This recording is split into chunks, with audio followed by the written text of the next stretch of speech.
They don't usually schedule the New York team for 6 p.m., so don't blame yourself. Well, yeah, we could have maybe got through it, but Exactly. They usually give us the prime time slot. So well, they know we're fine tonight, hopefully. So. All right, so this is the City Services and Quality of Life Committee of Manhattan, Community Board 5. My name is Tiffany Revis, and I serve as the chair.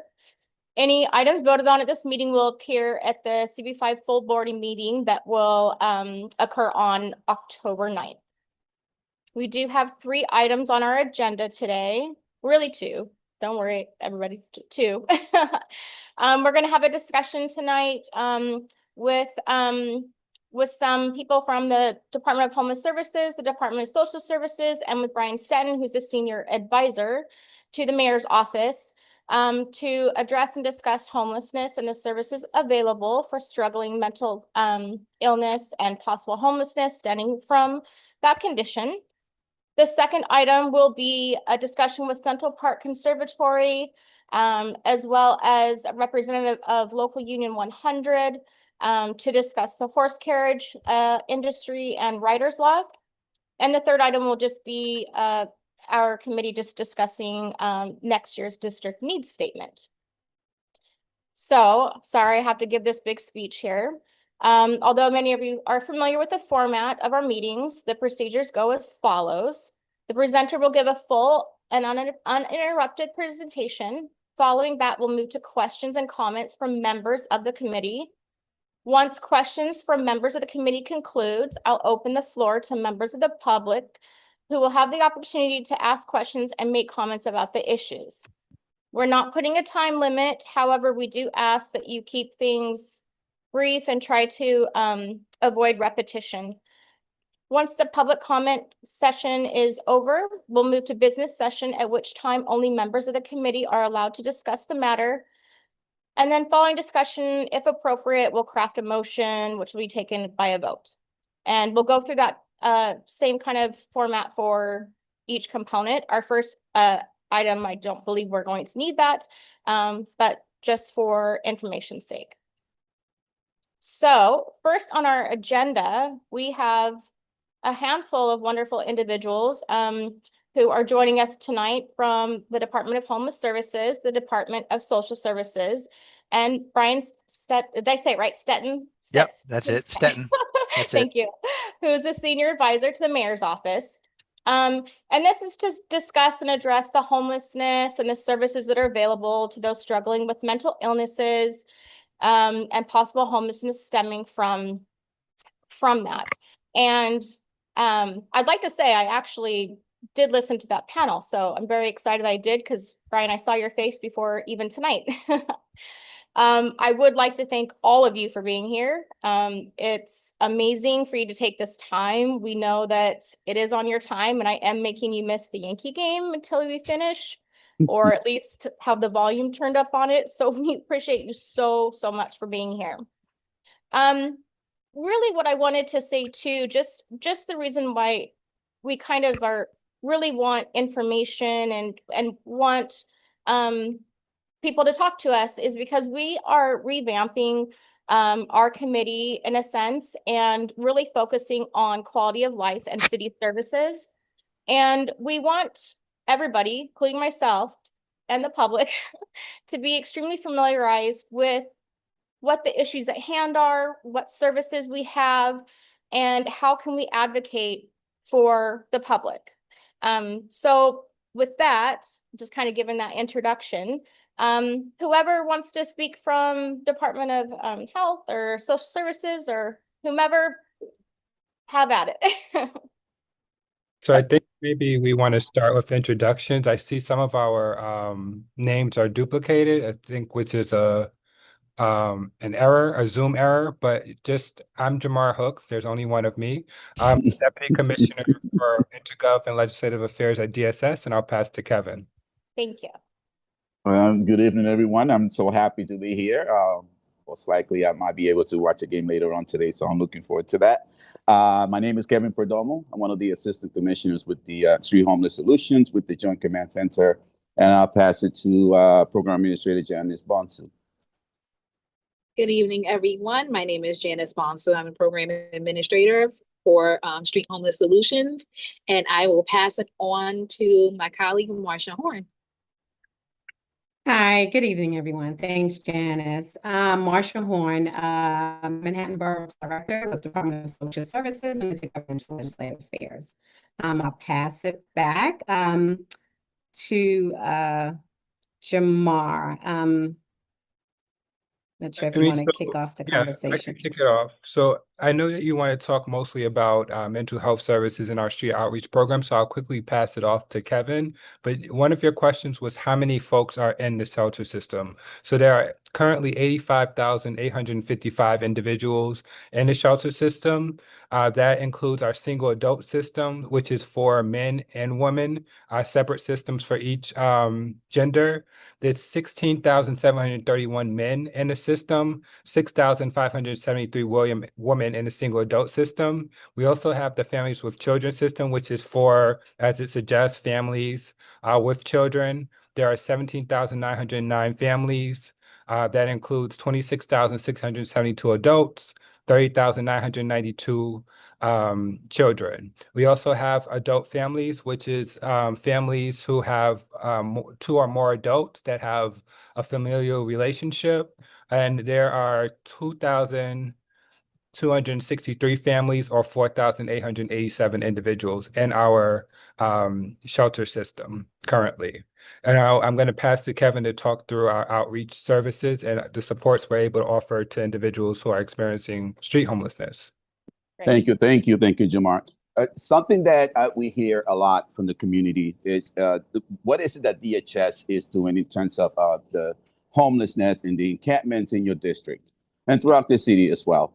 We're doing a lot of work to provide rapid response to requests for homeless outreach.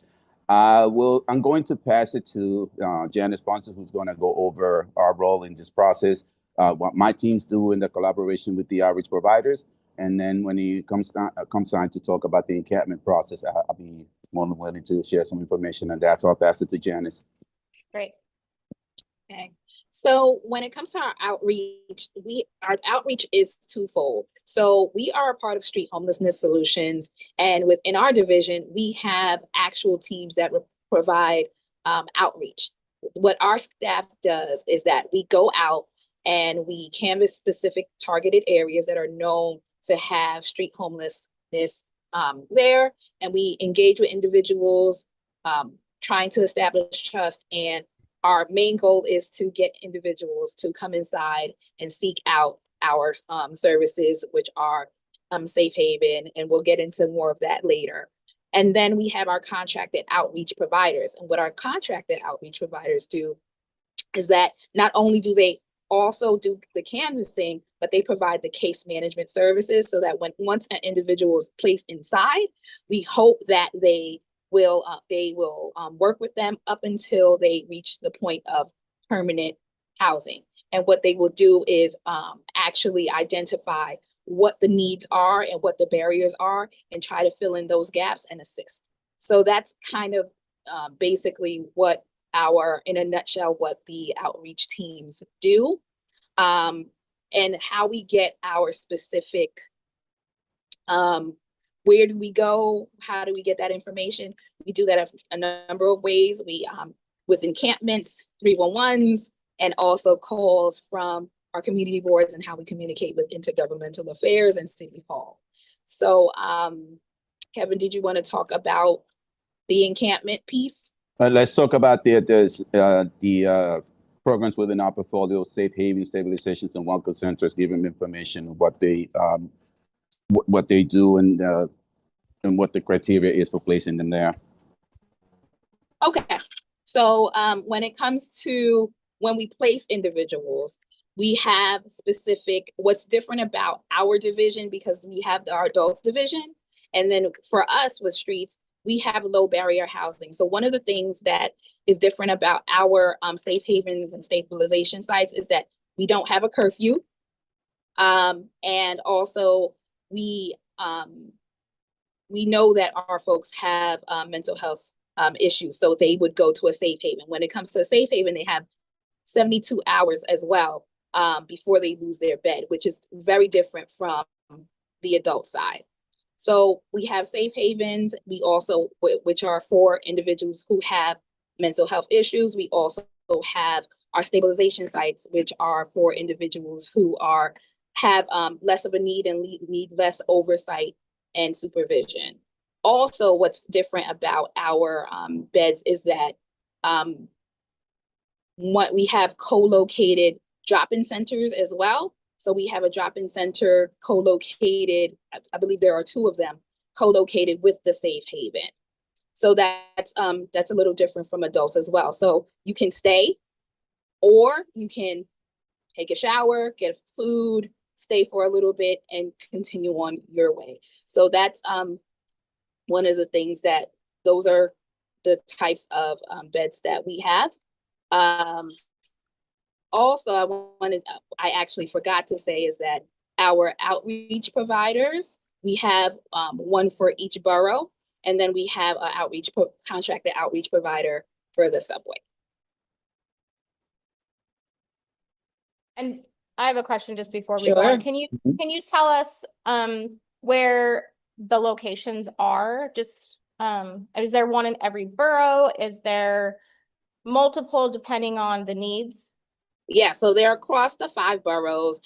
And what I also wanted to mention is that we have a lower density than our counterparts at adults. So we have singles, we have doubles, we have triples, as opposed to just the dormitory style and the congregate style of shelter.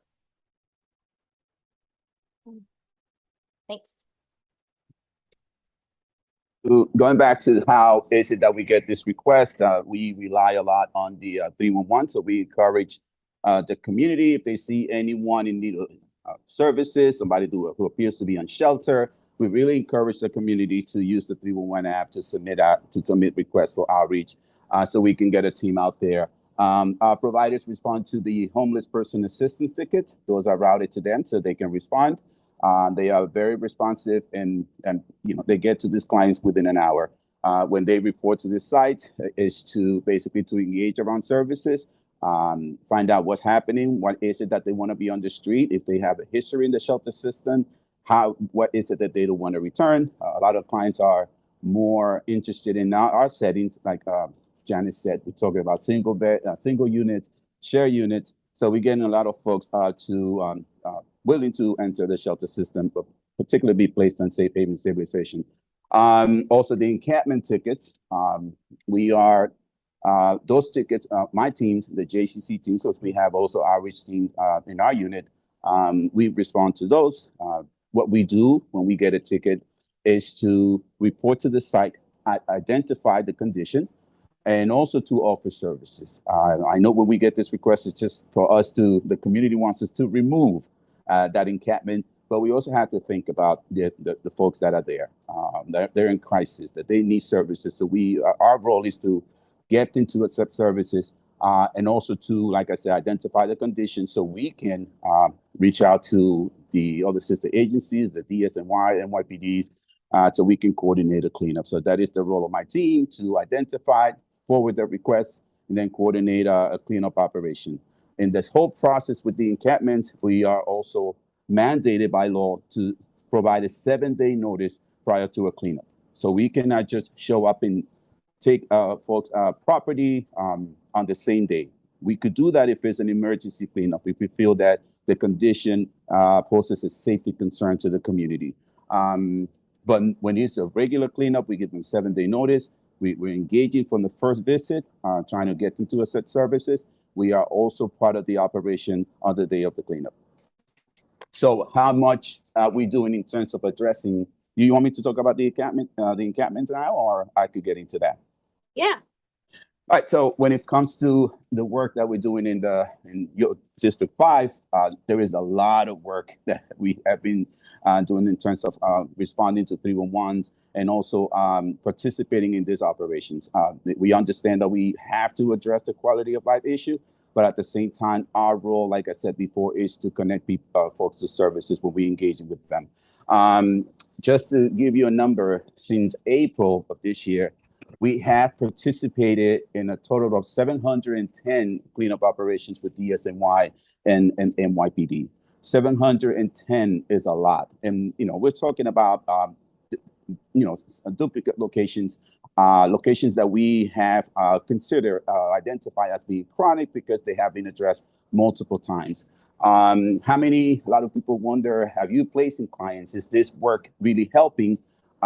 Since April, we have placed 56 homeless individuals into safe haven stabilizations. That number might sound a little low, but folks have to understand it is very difficult to engage someone and discuss placement options when we are coming to the location, asking them to move, that we have to remove the condition as well. So it's not that they're really open to talking to us during the cleanup operations, but the fact that we're placing them is making a big difference. The other part that I wanted to talk to you about is the fact that folks are asking, why is it that you clean the site today and they return to the site? By law, we cannot just come in and show up and take everything. Individuals have a right to take whatever they can possess legally. So if they can take even a mattress, if they can have control of it and they can walk away with it, we have to allow them to take it with them. I would say that this is one of the reasons why you see them back there. And also that I don't know where they found the furniture, the other stuff that they can bring back to the location. A lot of the clients that we also place during the cleanups, they return to the site. Just because we place somebody in a shelter doesn't mean they're going to stay indoors all day and not come outside and go back to the community where they're getting services. It could be medical services. It could be the panhandling, which we see that a lot in your district. It could be also substance use. I have to say it. There's a lot of things that bring them back to the community. So we strongly believe in this work we're doing because we know that we have to address this quality of life issues.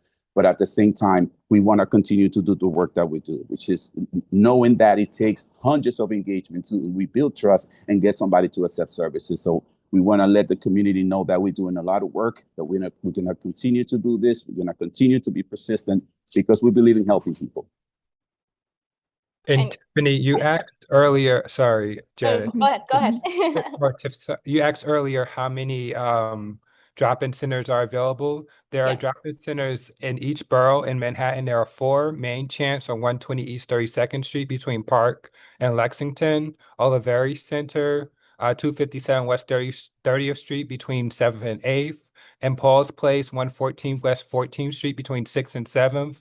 And there's a one on 9th Avenue, 771 9th Avenue between 51st Street and 52nd Street. There are also these are all the drop-in centers where people can come in, take a shower, get something to eat, and ask for more necessities if needed going forward. Is that correct? That's okay? correct. Okay. I just wanted to add when it comes to the drop-in centers, I understand folks that go to the drop-in center. It's not that they're ready to go into the shelter system. They just want to get the other services, right? A shower, a place to sit. Also, they talk to social workers. They get connected to employment, services of that nature. But our teams are there as well. Our teams go to these drop-in centers every night to talk to them about placement. So we're placing a lot of people that are in the drop-ins. We're actually transporting them to shelter. And that's making a big difference as well. Great. Kevin, you can ask your question. Just unmute yourself. Yeah. Thank you, Tiffany. I appreciate it. I think my question I'm sorry, I can't see all the names of other people, but I'll just direct it to is it okay if I direct it to the guest, Tiffany, or no? Yes. Mm-hmm. Yeah. I'm going to direct it to the Assistant Commissioner, please. I just have a couple of quick questions. One, I wonder if you might be able to provide me with some of the you addressed some of the common questions, so I'm not going to gripe about, these people they return and I know the cycle. I understand what you're up against, but I would like to understand a little better which laws that you're referring to, because as a community board member, I want to focus where I can have the most impact. And I kind of feel like, as a public servant, you're constrained by what the law will allow. As a citizen, it's my job to advocate for the law. And you know, if there are laws that are preventing you from fully servicing people or from fully removing people that shouldn't be on the street, I'd like to know about that and know what those laws are. I wonder if you could shed some light on that. And then secondly, and then I'll take the responses offline, Tiffany. And secondly, I live in Midtown North between 7th and 6th Avenues on 55th. But I would say from 53rd to 58th Street, along both those avenues and all of the side streets, there is just a solid population of the same people, you know, that are sleeping on the street, living on the street. Some of them, you know, really do need help. I mean, some of them really need help. But it's the same group of people every single day. And the only time I have seen it cleaned up, and this is how I know the city can clean it up, is we just had the UN. And as you know, Mr. Trump's residence is about a block over. And there are lots of hotels with heads of state. There were 4 of them in a hotel right behind me. I didn't see a single person that I normally see. I'm a dog walker, not by profession, but I own a dog. And, you know, I'm always around the neighborhood with my dog. So I can identify who these folks are. And I didn't see a single one of them for over a week because, you know, the police and Secret Service cleared that whole area out. And now that that is done, I, you know, again, have noticed that people are beginning to return, which I would have expected. So I would ask respectfully, Commissioner, if you could have your outreach team do some sort of, you know, sweep into the area that I just described and see what assistance you can provide. I know they have a right to refuse their assistance. I'm aware of a couple of people that have done that, but it can't hurt to do it again. Thank you, sir. Thank you, Kevin. And I'm going to just interject for one moment. I do want the public and our committee members to know that yes, the Department of Homelessness and Social Services is not legislature. They can only work within the parameters that actually exist. So they are civil servants, and so there are constraints. And we are joined by Brian, who is the senior advocate for senior advisor for the mayor. So I'm gonna hold off until he can give us a little rundown as well on his side, and I'm sure he'll be able to address that question. For sure. That's certainly going to be part of my presentation. Sure. So before we go to Brian, I'm not going to go to any more committee questions just yet. I want the other guests to be able to continue to give us whatever information they prepared to share with us tonight, if any. I think Kevin covered it on our end. Okay.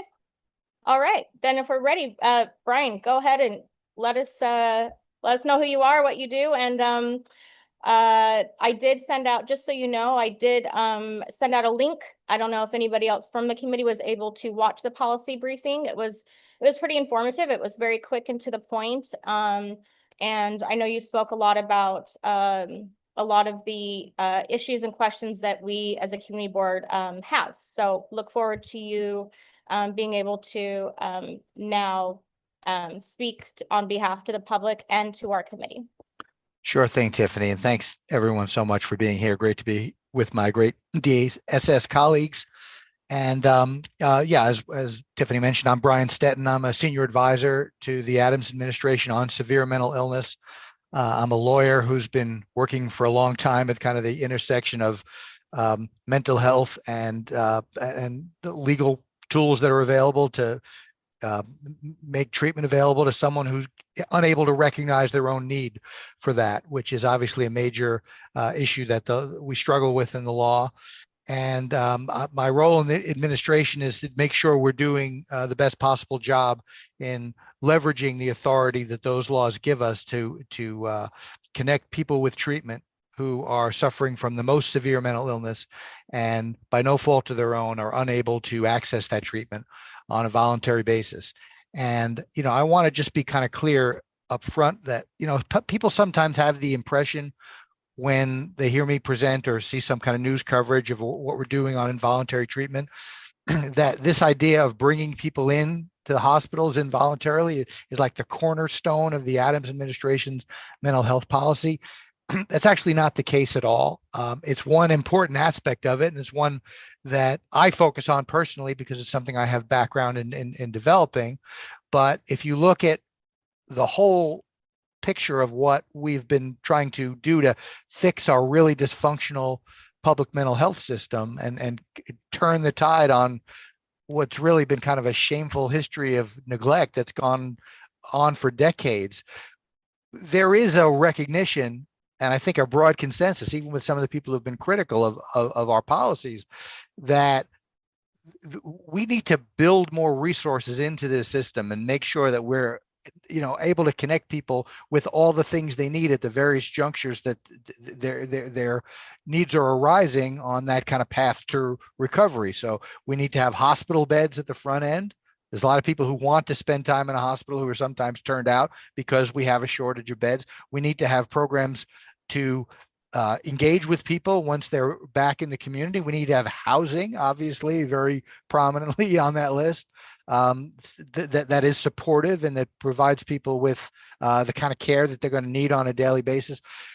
If you look at our overall record, there's a lot of efforts being made to turn the tide on this kind of history of neglect. And look, it's something that happens incrementally. It's not something we're going to reverse overnight, but we're immensely proud of lots of things we've done to build more resources into the system. I won't dwell on the specifics now. I'm happy to take questions about some of that afterwards. But while all that is going on, I think one of the things that makes us maybe different from previous administrations is that we have also recognized that there are folks out there suffering with severe mental illness who are not ever going to get the benefits of those resources if we wait for them to come around and say, I want treatment. And the reason for that is because a cruel aspect of severe mental illness for many people, I don't mean to say everyone, but for folks who have schizophrenia or severe bipolar disorder, a very common corollary of the illness is a lack of insight. And there's a clinical term for it, anosognosia, right? Sometimes people will casually call it denial. My son's in denial about his mental illness. He doesn't want to take his meds. I think it's important for us to recognize, if we're really going to understand this issue, that denial is not what's going on here. This is a neurological syndrome that makes it impossible for a person to recognize that they have a mental illness. When you're in denial, and that's a universal human defense mechanism, we've all been in denial about something at some point of our lives, but you do know the truth deep down. You just may need some help kind of coaxing it to the surface. A person with anosognosia, as a corollary to their mental illness, is certain that they don't have this illness. And when you try and suggest to them that they do, the idea is absurd to them. And they want no part of the treatment that's being offered, particularly when, to be blunt about it, the medications sometimes have unpleasant side effects that we wish they didn't. They're getting better, but, we're still not at the point where there's no downside to taking meds. And when you're only seeing that downside and not seeing anything positive that is bringing to your life because you don't believe you have this mental illness, people keep telling you that you do have, it's not hard to understand from that person's perspective why they want no part of it. And when we understand that, we realize the onus, the moral responsibility really is on us, who do recognize what that person's needs are, to make sure they get it. And I think it's sometimes a cop-out for us to say, we're going to wait around for this person to recognize their needs voluntarily, when that's so often not going to happen, and it just leads people to their doom. So with that in mind, we have certain legal tools available to us to make a determination that somebody who is experiencing psychiatric crisis in the community needs to come to a hospital for an evaluation. That's where the process starts. That's called involuntary removal. That's obviously only the beginning, right? Because once they get to the hospital, a doctor has to make a determination about whether that person should be admitted for inpatient care at that hospital. They come to an emergency department. We have these special psychiatric emergency rooms called CPEPs, where they can be held for up to 72 hours for evaluation. But to admit that person for inpatient care, and they're not willing to admit themselves, that takes the determination that a person actually does meet legal criteria at even a higher level than it took to get them to the hospital. So let me kind of walk through that legal criteria for you and give you an idea who has the authority to make those decisions. For a removal, there are basically two laws that we rely on to bring people in psychiatric crisis to hospitals for evaluation, both in the mental hygiene law. One is Section 958, which gives the authority to make that decision to a clinician, a nurse, a psychologist, a graduate level social worker, or of course a doctor who has gone through a training program and has received that certification under 958 can make a decision that someone needs to go to a hospital. We also give that authority to police officers by necessity. It's less than ideal to have that decision made. We'd always much rather have it made by a clinician, but because we're always going to have many more cops as sort of the eyes and ears of our system on the ground, we also want police officers to be able to make that determination. And instead of arresting somebody, bring them to a hospital when their behavior is erratic and there's reason to be concerned about their mental health. So whether it's a police officer or a clinician, you have to check two boxes, right? The law requires two determinations. First, that the person appears to be mentally ill. And the word appears is important there because we're never asking even a clinician to diagnose mental illness on the street. Very often that erratic behavior turns out not to be the result of mental illness, but you don't always know that until you have that person in a hospital setting. Secondly, you have to determine that the person is a danger to themselves or others. And this, I think, is an area where, as an administration, we have really, I think, moved the needle and broadened the scope of who we're bringing to hospitals. Danger to self or others historically has not really been defined in New York law. I'm happy to say we've got some more explicit language added this year. But the danger to others part, I think, is pretty straightforward and not terribly controversial. It means that someone is putting other people in a reasonable fear for their physical safety based on actually assaulting someone or making threats or behaving in a way that people would reasonably find menacing or scary. The danger to self part is where I think we have sometimes dropped the ball. There is an obvious aspect to that as well, right? Someone who is suicidal or has some imminent medical emergency that their mental illness is not allowing them to recognize, right? They have some medical condition that if it's not treated immediately, you know, their life could be at stake. That's someone who is a danger to themselves.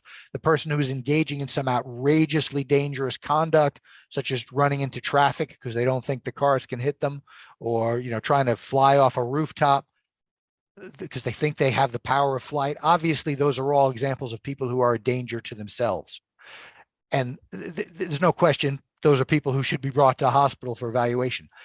But there is another large swath of folks who are in fact a danger to themselves, who I think we have quite literally walked by too many times over the years. And that is the individual who's a danger to themselves because their mental illness is preventing them from meeting their basic human needs, right? They're not feeding themselves properly. They're not clothing themselves properly. Their hygiene is in horrible condition. And again, it's not just because of poverty, right? Because we've also got to check that other box that they appear to be mentally ill. They're exhibiting some symptoms of mental illness. A person in that kind of condition, they may not be imminently dangerous. That is, they aren't at that moment at immediate risk of death, but we can see the trajectory for them is really terrible. And if we leave them in that condition, bad things are going to ensue in time. That is someone who the law has for a long time allowed us to recognize as in need of an involuntary removal. But there had been a pervasive misunderstanding of the law that had kind of calcified over time that wasn't part of the equation of what we're looking for when we're trying to find someone is a danger to themselves. And so the clinicians and the outreach workers, the people we have on the ground, our police officers, were very often not finding people who they might observe in that kind of condition, as much as they desperately wanted to help them. And as much as that person was resisting any suggestion that they might benefit from a trip to the hospital to be seen by a doctor, those are folks that we have for too long allowed to continue in the community just to get worse. And I'll also say that the psychosis that person might be experiencing is actually very toxic to the brain.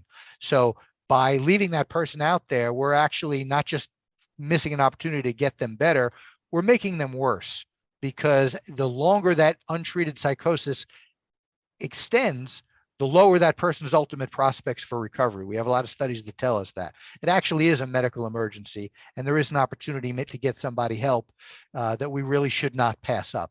And I say this has long been the law because the courts have said so. Laws are not just made by legislatures. Sometimes legislatures pass laws that are vague and kind of leave room for interpretation, and then we rely on the courts to kind of fill in the blanks and put meat on those bones.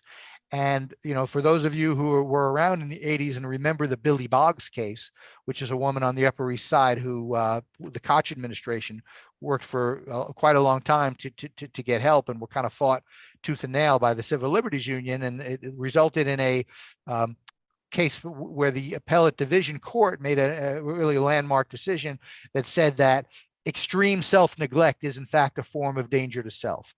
Unfortunately, the impact of that ruling was never really fully embraced by people working in the mental health system. And so the statute itself, the language of the statute, remained very vague until this year, when we were finally able to, with Governor Hochul's help, to prevail upon the legislature to actually put explicit language into the law that makes clear that explicit self-neglect is a form of danger to self. But those are the folks that in the last few years, we have really been bringing to the hospital in greater numbers.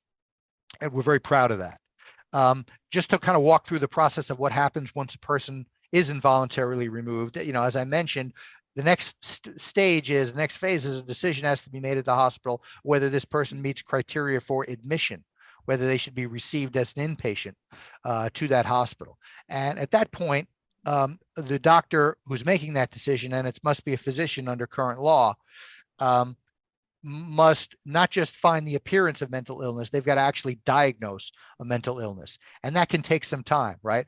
Very often the erratic behavior that leads to an involuntary removal turns out to be the result of substance use, right? It's drug-induced psychosis. There's no way to determine that definitively on the street, but when you're holding someone in a hospital for a day or two, and that substance, they metabolize that substance, it wears off, we can then see what we're dealing with underneath.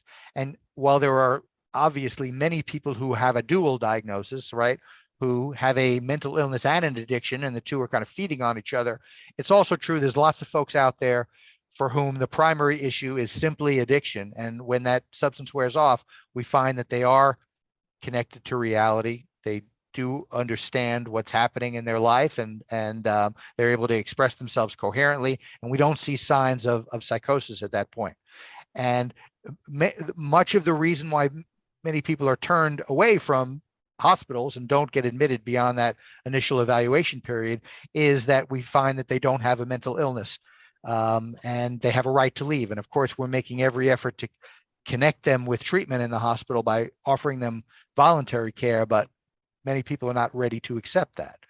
And, it's a very heartbreaking reality that we often have to let people walk out of hospitals who we really do believe meet that other part of the criteria, right? We consider them a danger to themselves, but we have no grounds to hold them. For that reason, Mayor Adams has recently proposed that New York State enact legislation that would give us some opportunity to do an involuntary admission on the basis of an addiction that makes somebody a danger to themselves or others.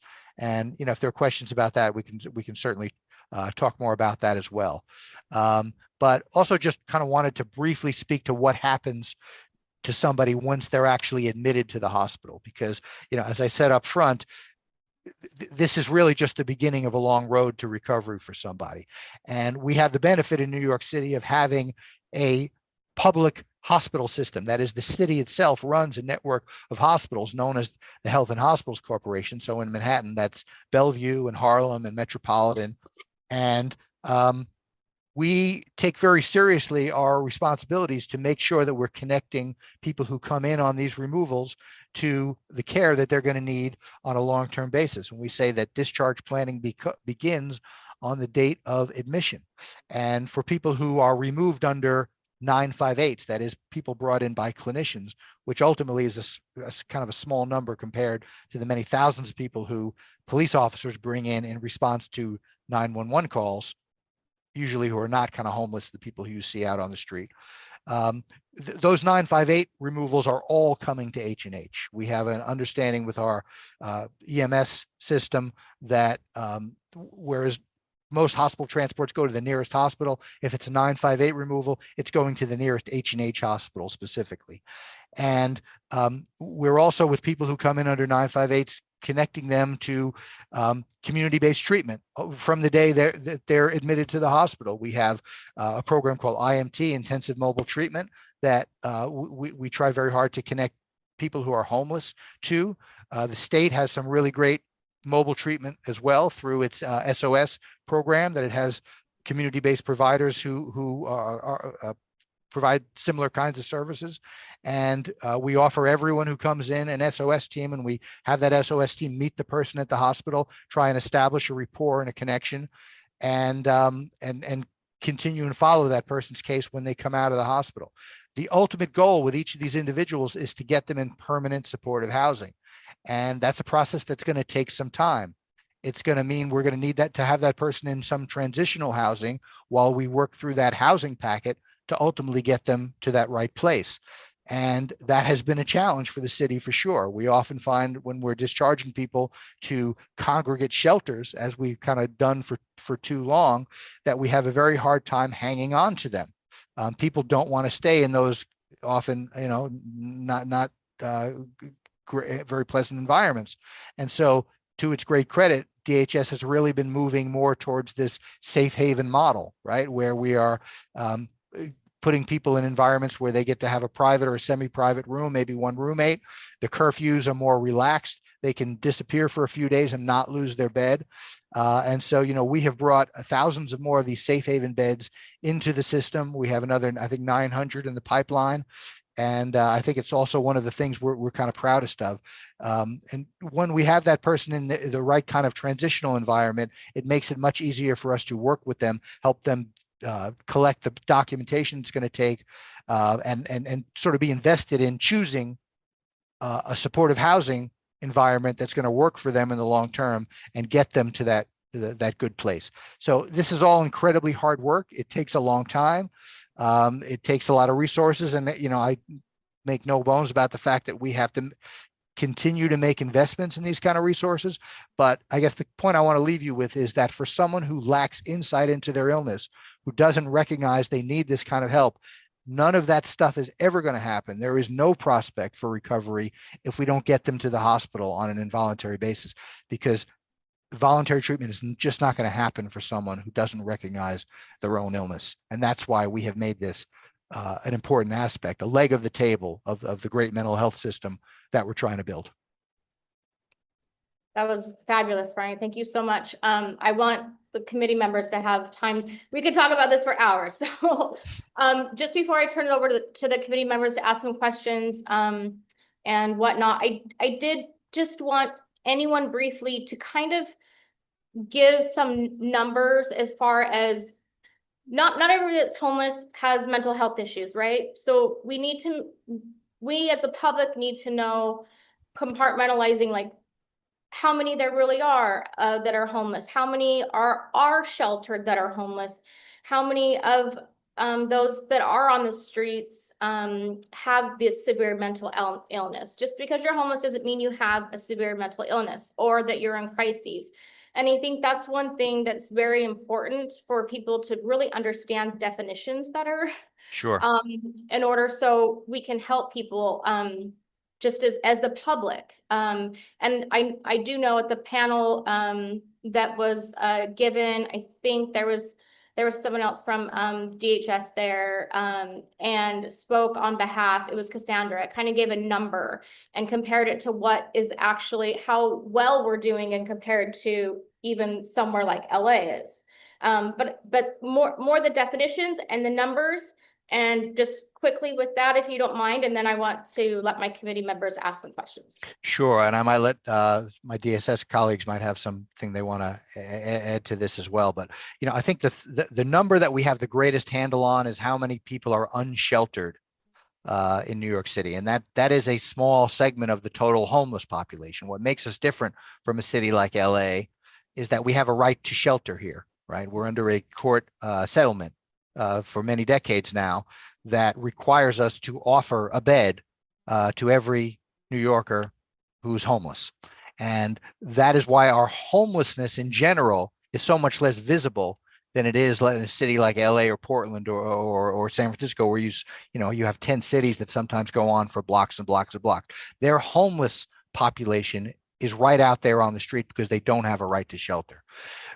The folks who are unsheltered in New York City are those, we're making great efforts to make sure every one of them knows that they have a right to shelter. I think we're successful in that. I think by and large, the folks who are out there on the street are those who, for whatever reason, have declined that offer of shelter. And so that's about 4,500 people. We do a hope count every year, right? We actually go out and canvass with an army of volunteers. Some people on this meeting have probably participated in that, where we count the folks who are both on the street and in the subway system. And our last hope count actually had the number up from what it had been last year, and it's at about 4,500 people. Again, a small number in a city of 8 million. But obviously not something we're happy about at all, and it's a moral obligation we have to bring all those people inside. The percentage of them that suffer from severe mental illness, I can really only give you a guesstimate on, because it's just very difficult to get a firm handle on that. Our best guess is that it's about half. So, somewhere in the neighborhood of 2,000, maybe 2,200 people who suffer from a severe mental illness diagnosis. And, it doesn't mean that on any given day, all of those people meet the criteria for removal, right? Because you have to actually be exhibiting that mental illness. Many of those people are actually taking medications, because we have this intensive mobile treatment program where we have treatment providers who are out there making sure that people get medications, including sometimes long-acting injectables. It's not the case that everybody out there is exhibiting that mental illness, but sometimes it's still preventing them from making a decision to come inside. Does anyone from DSS want to add anything to those numbers? Nothing for me. I mean, you covered everything, Okay. Brian. Yeah, I hope that answers your question, Tiffany. Yeah. Great, thank you. Again, we appreciate all you guys here. So I know we're taking some time, but we could talk about this for so long, and I really appreciate it. Any committee members, would you like to ask any questions, have any comments before I turn it over to the public? You just raise your hand. All right, well, go ahead and unmute yourself and. Yeah, where my hand raises. Yeah, so I mean, we want to advocate for our community district, and I don't know if you guys know anything about the specific, homelessness issue specific to our district, which is kind of Midtown. So we maybe have a different range of issues than other neighborhoods. But I'm curious, how can we help be advocates for the people in our community? Like, what would you guys want to say if you were talking to I guess, Brian, you talked to the mayor, so maybe, but like, what kind of like policy changes or outreach changes would you like to see? What do we need to do better? What can we advocate for? Do you think that could make a difference? Kevin, you want to take that first? I certainly have some thoughts on that, but anything you want to say there? No, Brian, go ahead. Okay. So I kind of hinted at one of the kind of big answers I would have to that question, which is that we really need a change in state law that will give us some authority to do some involuntary treatment for people whose primary issue is addiction. And, I mentioned it's only about half, we think, of people out there who are unsheltered, choosing to not come inside, who have a severe mental illness. I think the percentage is way higher if you wanted to count the number of people who have addictions. My sense is that it is the majority of people who are choosing to be unsheltered have severe substance use disorders.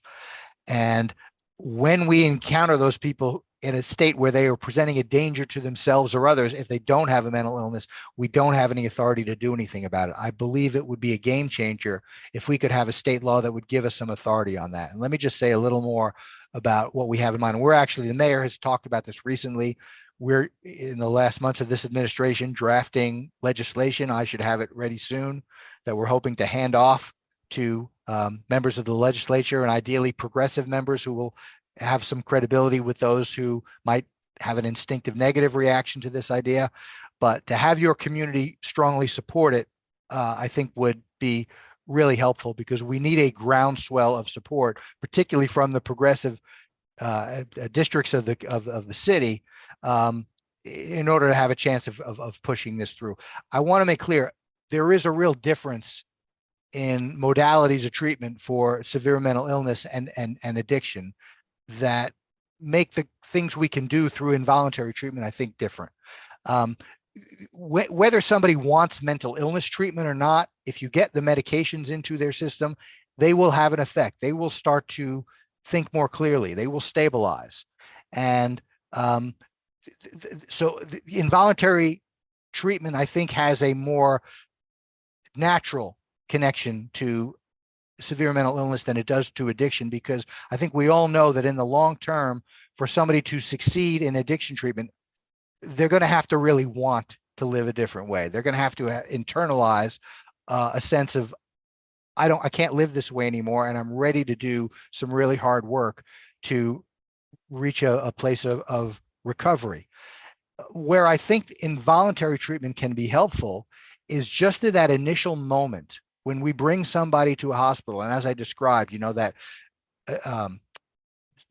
that substance is worn off to where we've had them in the emergency department for a day or two, and we're now trying to make a pitch to them in our H&H hospital that, hey, we have some really terrific medications to deal with substance use disorder now. We have some good residential programs. We'd like to find you a slot in that.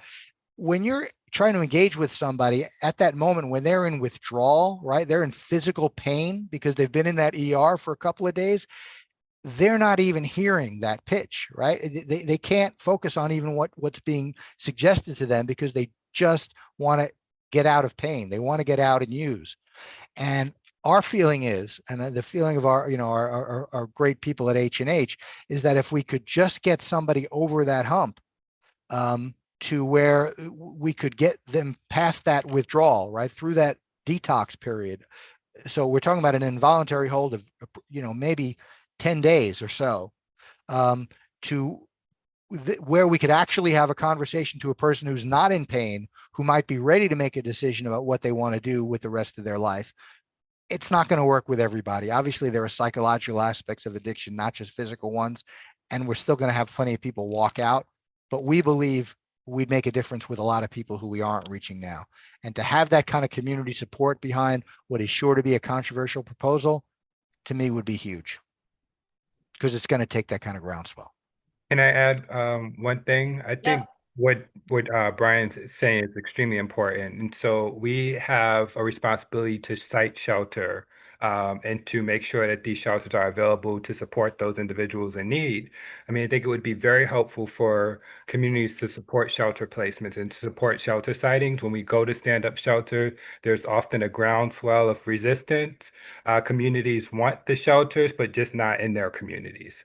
So I think it's going to be these low barrier shelters that Kevin has talked about, that Brian has talked about, are key to helping people transition to permanency. And so when we as DHS go to site shelter, we need for that groundswell of resistance to be minimized, and to once the shelters are in the communities, to welcome the people into the communities, and we could really use the community board's support in siting shelter going forward. Thank you guys so much for all that information. And the safe havens sound like a huge improvement on the models of the past. just wondering if Janice or Kevin, did you guys have anything that comes to mind in terms of things that you're seeing that we can advocate for, things that are issues that we as a community board can advocate for? I think Jamar summed it up for us. I think that, just your support as far as when we need to open up a shelter, because these are not those people, these are New Yorkers as well. So yeah, just Right. support. And Thank you. I second, I agree 100%.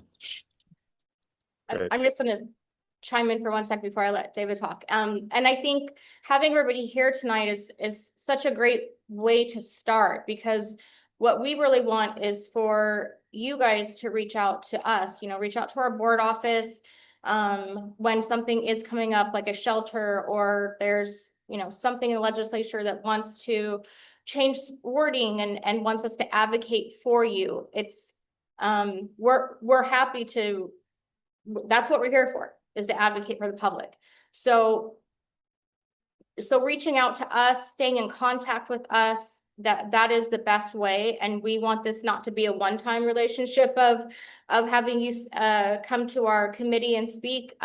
We hope it's a continuation, because that's how progress happens. So David, go ahead. Hi, folks. Thank you so much for the time here and walking us through some of this stuff. I spent some time on this issue maybe 6 or 9 months ago, talking to some folks across the city. Two questions really. The first being, so from what I understand, you can be a bit more forceful for folks who are a danger to themselves, except for in the sense of addiction. In the cases of addiction where there's public use of drugs, how come the NYPD is not coming in there and bringing them through that system and then through that system, they have either the option of committing a crime or actually getting treatment, right? So, that seems like a really straightforward way to kind of focus on this problem. I've lived in the city for 25 years. I have never seen as much public drug use with syringes as I have, the past 2 years than I ever have. I was in a parks meeting yesterday where one of the gentlemen from the Parks Department was talking about there's a park in Harlem that gets 360 syringes. And I mean, this stuff, I don't understand why NYPD is not coming in here and monitoring this and arresting folks or putting video cameras up to monitor the situation where we have this public drug use. And so that's the first question, and I have a follow-up question as well. Yeah. I'm happy to take that first. Others may want to add to it, but obviously I wish we had PD here to kind of speak for themselves. I do know it to be a priority of the police department, particularly with a new quality of life unit that's just been established to address those kind of conditions you're describing. I think it's well understood that it's not tolerable, and no neighborhood should have to abide by that. I will say, I think one of the real challenges they face, having heard them explain why they sometimes have difficulty really kind of eradicating these problem areas, is that the offenses that are potentially chargeable in these situations are extremely low level because of kind of the rollback of the Rockefeller drug laws that happened in the early 2000s. And then on top of that, the kind of bail reform from 2019 that made it impossible when you're arresting someone on a lower level charge to even hold them in jail pending court appearance. We've reached the point where if you get arrested on a low level possession of a small quantity of drugs, and I think that the public use of needles has been completely decriminalized, you're going to get a desk appearance ticket, right? I mean, you're going to be out in just a few hours. And so the leverage that the system often has to, we talk about having some kind of an involuntary mechanism for people with addiction. There actually is such a thing in the criminal justice system for people who are charged with serious crimes, we call it mental health court, right? And we have a great one in Manhattan, right? Where people are given an opportunity to have their charge dismissed and avoid doing serious jail time and even having a criminal record if they'll work with us to spend some time in a treatment program and meet certain markers that the judge will set. That opportunity really depends on having the leverage of a serious criminal charge. So if you look at everyone's getting offered the opportunity to take part in this mental health court and have their charge dismissed. But if you look at who's actually taking the offer, it's people who are facing felony charges like as drug dealers, or maybe they've committed some serious property offense like a larceny to feed a drug habit. Those are the people who show up in mental health court. The people who get arrested for the umpteenth time on a small possession of drugs, there's no incentive for them to participate in that because they're not going to be punished in any meaningful way for what they did. Right. So I think that adds to the frustration. There's an issue with those laws. Yeah. Okay, that's interesting. The other point I wanted to make, that from having a few conversations, and look, there's a number of folks on this call working in very different organizations. My understanding is that there's not some sort of centralized database to track the individuals and the treatment and to be, as a resource for the city. Is there an effort to do that where each of these distinct city services can communicate with each other so that we're not duplicating efforts, that we have, if somebody's identified as a problem, as a challenged person, that there is documentation and data so that we can, make the city can make decisions and try to help this problem. Kevin and Janice, you should definitely take that one. Talk about Street Smart. You're on mute. Yeah, I'm sorry, I was muted. So we do have a system of record for our providers, Street Smart, where they are actually updating that system with information on the individual, the prior engagements, the individual's needs, whether medical. So there is a system of record, and then we also sharing that information with the with our teams and we other partners. Janice, anything else? Yes, I wanted to also add that in addition to Street Smart, we also have our system of record throughout DHS, which is CARES as well. And in addition to that, any other involved providers, we do have designated individuals who use psyches, for example. We do have designees to actually utilize that for our clients as well. So we are absolutely in touch with the individuals who are working with our clients. We are in communication with them, and we are using our systems of record to share the information that we can legally share with, of course, with respect to the privacy of our clients. And can I say a little bit to that answer that might give you a little clarity why there's a sense that we're not all talking to each other? Part of the problem here is that, the systems that Kevin and Janice are describing are accessed by DHS itself and the community-based providers that DHS has contracts with to do street outreach for us. There are lots of other people on the ground doing that kind of work. Some are contracted by the state. You've got the bids that put some groups out on the ground, and you also have now the DA has his Neighborhood Navigators program.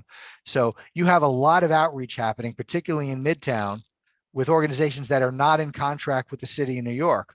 And so there is a real problem that you put your finger on with all these groups not talking to each other, not sharing information in a centralized way. And we're having some conversations now about how we might start a project to get over that. It seems like something needs to be centralized. NYPD needs to have some, maybe they shouldn't have full access to some database, but they need to be able to pull data. And, my understanding from going to the community policing meetings is that the community police are absolutely aware of who these individuals are on every single block. They're the same folks day in, day out on every single block.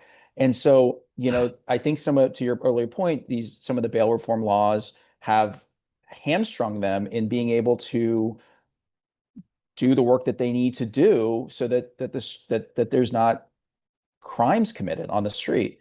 I'm, just to be clear, like I'm very much appreciative of the sheltering work that we do for the folks that want shelter and that want that are safe and that want to have a place to live. I just think that there's too many dangerous people on the streets and there's too much drug use on the streets that creates a very poor environment for the rest of everybody that lives here. Yeah. And so we need to do more because over the last 2 years, it's gotten to be much, much worse. Yeah, and I agree with you. And I wouldn't assume that all those people are homeless either, right? A lot of the people hanging out in the day actually do have a home to go to. They're drug users, and that's what they spend their day doing. Yep. Thank you for your time, folks. I hope to have this be an ongoing thing. And I'd love to be able to have some sort of regular data points that we can sort of talk to and hopefully try to see how this problem is getting better and better and better in the future. Thank you. Thank you. Julie, go ahead and unmute yourself. Hi, thank you so much for speaking with us. I wanted to follow up on the legislation you were talking about, bringing people in, helping to stabilize them. Do you know of any other city who has precedents, who's done this, how it looked on their end, any success rates? Do you mean with specific reference to the mental illness? Mental illness, how they've done it, how they brought people in. So this is a routine function of mental health systems everywhere. I mean, there is no city where where you can't involuntarily remove somebody who's presenting a danger to themselves or others and appears to be mentally ill. Every state has involuntary treatment laws. And so, this is nothing novel. This is certainly nothing invented by the Adams administration. We've gone a little further in how we've interpreted the law, but this is a program that exists everywhere. So you're saying New York City is the only city that does not have this? No, New York City does have this. I thought you were asking me about the things we're doing. You're asking me about what we're not doing. Maybe you're asking then instead about the addiction part that I said we need a law to allow us to do, not the mental illness. Yeah, I'm talking about what you're suggesting, and has other cities been able to do this? Yeah. No, fair. So the thing I suggested that New York City does not have the authority to do now, and I wish we did, is to do an involuntary admission on the basis of addiction, right? Right. To be clear, involuntary admission on the basis of mental illness is something we've been doing for a long time, and I think we're doing it better than ever. But there are 37 states that have laws that make it possible to treat somebody for addiction involuntarily. I cannot, unfortunately, point you to a single one that I think is doing it particularly well. The data on it is not terribly impressive, but I think the important thing to keep in mind there is that what we're hoping to bring to New York is something totally novel that does not exist anywhere, which is simply the idea of an involuntary admission for the purpose of detox for a very short period of time. The fact is, the laws don't get used a lot elsewhere because they make it possible to hold somebody for a long-term commitment for addiction. But what is it ultimately going to lead to? Because at some point, the person has to get out. And if they haven't internalized the desire to be clean, then they're just going to go out and use again. So we're not suggesting that we should try and do what's been tried and failed elsewhere. We just want the authority to get somebody detoxed and then follow that up with some really important and innovative approaches to get somebody engaged with voluntary treatment, such as contingency management, right? Which is about giving people financial incentives to stay engaged with treatment. That actually has been attempted in a few places. It's a voluntary program, but it's creating an incentive structure that makes someone more likely to say yes. There is some really good results with that. But the involuntary part of it that I've suggested that we'd like to do just for the purpose of detoxing them up front is not something that you'd find elsewhere. Yeah, and I also say because New York City has its own hospital system, which is itself a unique thing, you won't find that anywhere else. If you tried to do this elsewhere, you'd have to do it in kind of partnership with private hospitals, which is a lot harder. I think that puts us in a unique position to do something innovative and new. Does that answer your question? Yes, and Tiffany, remind me, There was legislation that the BEX committee did hear, and then we had advocates come in that provided their feedback about their concerns. I don't know, Brian, if you could elaborate on some of the concerns you've heard and how you would respond So to I the think concerns. now I think we're getting back to the mental illness civil commitment legislation that we put forth last year called the Supportive Interventions Act, some of which got enacted. And again, that had nothing to do with civil commitment for addiction. That was simply about strengthening the laws that allow us to civilly commit someone who is mentally ill. And the key piece of that, the cornerstone aspect of that, was that explicit language that says that extreme self-neglect, failure to meet one's basic needs of food, clothing, shelter, medical care is a form of danger to self. And that, as I said, was already the law in New York, but we wanted it explicitly stated in the statute, not just from court precedent, to kind of end the pointless debate we've had with some advocacy groups about that over the years. And we've got that now. And I think that's going to be really helpful. There are some things that we wanted to do in that legislation that we haven't gotten through yet, that I think would be even more game changing, because as I said, this is really just codifying something that's already been law. But one aspect of that was certainly controversial that I believe is a really important reform would be to broaden the notion of danger to self to not require us to show a risk of physical harm, to rely on the damage to the brain that results from leaving someone in a state of untreated psychosis. We call that a psychiatric deterioration standard, so that you could actually more proactively treat someone who, for the time being, has a home to go to and has people putting a roof over their head and food on their table, but they're not willing to accept treatment for their mental illness. And that psychosis is going to get worse and worse. And they are going to wind up on the street in time or in the clutches of the criminal justice system. Wouldn't it be great if we could get in front of that and recognize that harm to the brain that's going to ensue if we leave that person alone as a danger to self that would give us authority to act on? That's unfinished business. That was part of that legislation that was discussed last year that I still hope we can see enacted in New York. About half the states have laws like that on the books. And I can tell you, having worked on this issue nationally, it makes a huge difference, especially for families who are still connected to the person who they love with severe mental illness, to get them care before things really deteriorate. Yeah, and Julie, just to answer your question too, I mean, Brian did answer it. It was more about the wording and what involuntary includes, and that's the, harm to self is not being able to provide basic needs. And that was the most probably biggest part of it. I think that when we were spoken to at one of our previous meetings, and that's what actually has legally changed and has made the difference now, and what we're trying to now go forward with more components that will help us with that. Exactly. I'm going to go to, sorry, real quick. I'm going to go to Catherine and then Yoran, and then anybody in the public that wants to start raising their hand so I can call on you.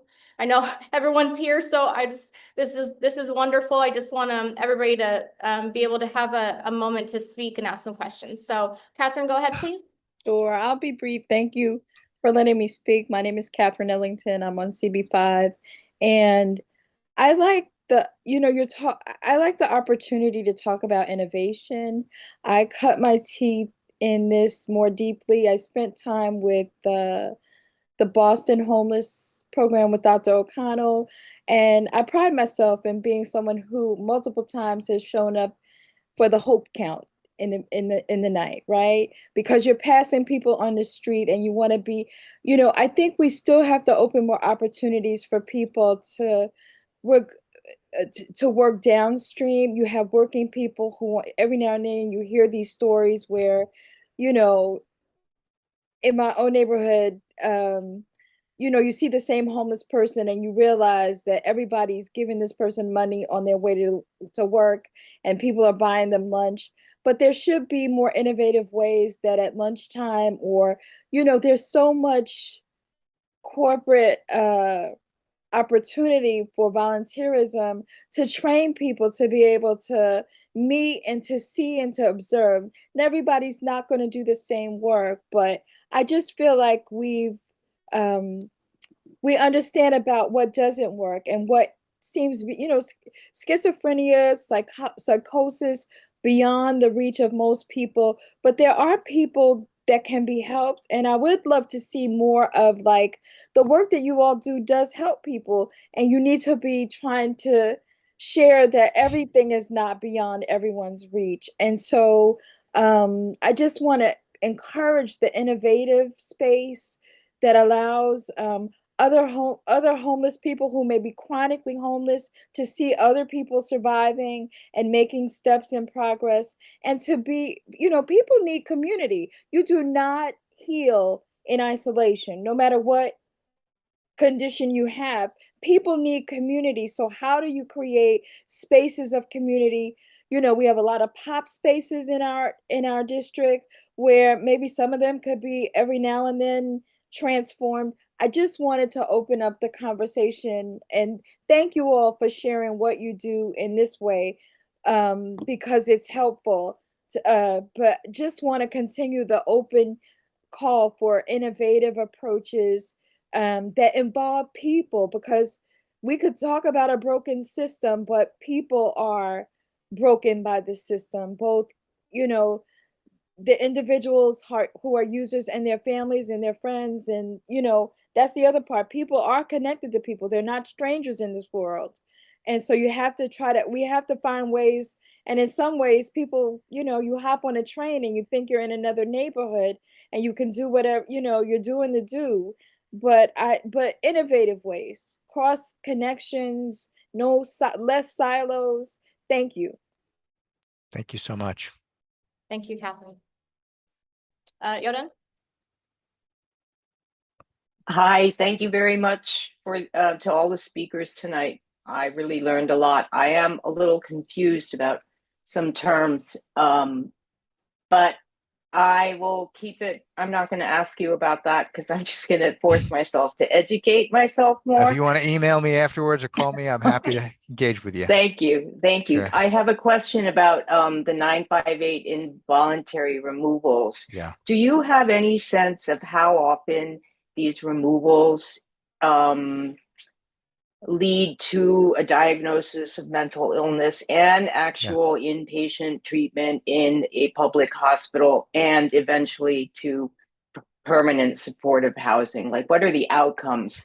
Do we have a sense of that? Yeah, well, the first part of it, how often it leads to a diagnosis and an admission to a hospital, that's the easy question.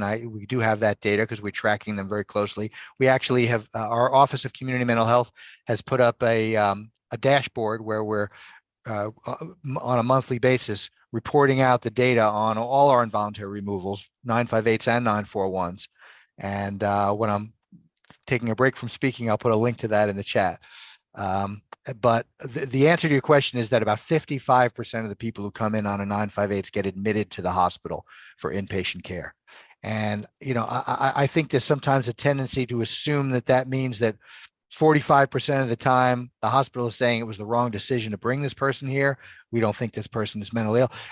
Again, as I explained a little bit before, there are a broad category of people who are correctly removed who turn out not to meet criteria for admission because the substance wears off and we find out they don't actually have a mental illness, but you couldn't have known that on the street. That is by far the most common reason for non-admission. Occasionally we find that the decision to remove was itself questionable because the person was, sometimes just kind of responding in anger to being engaged with, particularly on the subway. If we're rousing somebody awake and they don't want to be woken up and they're upset, people sometimes have anger management issues, which are not the same as mental illness, and they get abusive and angry, and that can lead to removal.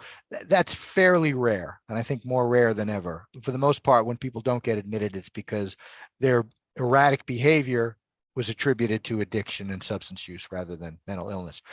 As far as the long-term prospects for the people that come in, which I think is probably the more important part of your question, and also the harder part to answer. We've been really trying hard working with H&H, our city operated hospital system, to build that kind of tracking system that will allow us to get a sense of that. With people who are coming in, particularly from our co-response teams that are doing 958s in the subway system, I do track them myself and really do try and track their long-term outcomes. The majority will get into the shelter system, but and into safe haven beds, and ultimately walk away from them. I'm sad to say. People don't always stick with us long enough, which is really heartbreaking and hard to see. And it's something I hope we're going to get better at time and keeping them engaged. But free will plays a large part in this work.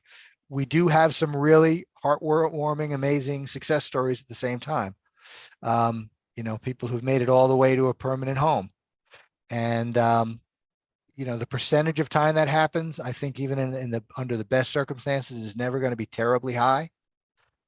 But, I think people still do benefit. It doesn't seem to me that it's wasted effort. I think people still do benefit in the short term from getting stabilized and connected with care. Thank you. Thank you so much, Brian, for answering that. And I'm so sorry. Before I go to the public, one more committee member, Mike Greeley, sorry. Go ahead. Okay, can you hear me? Yes. Yep. Okay, so I have two questions. One is about the transitional housing. What is the current amount of time that people are in transitional housing before they're being placed in supportive housing? And have you seen the trend become longer or shorter over the past 4 years? I could take that. Great.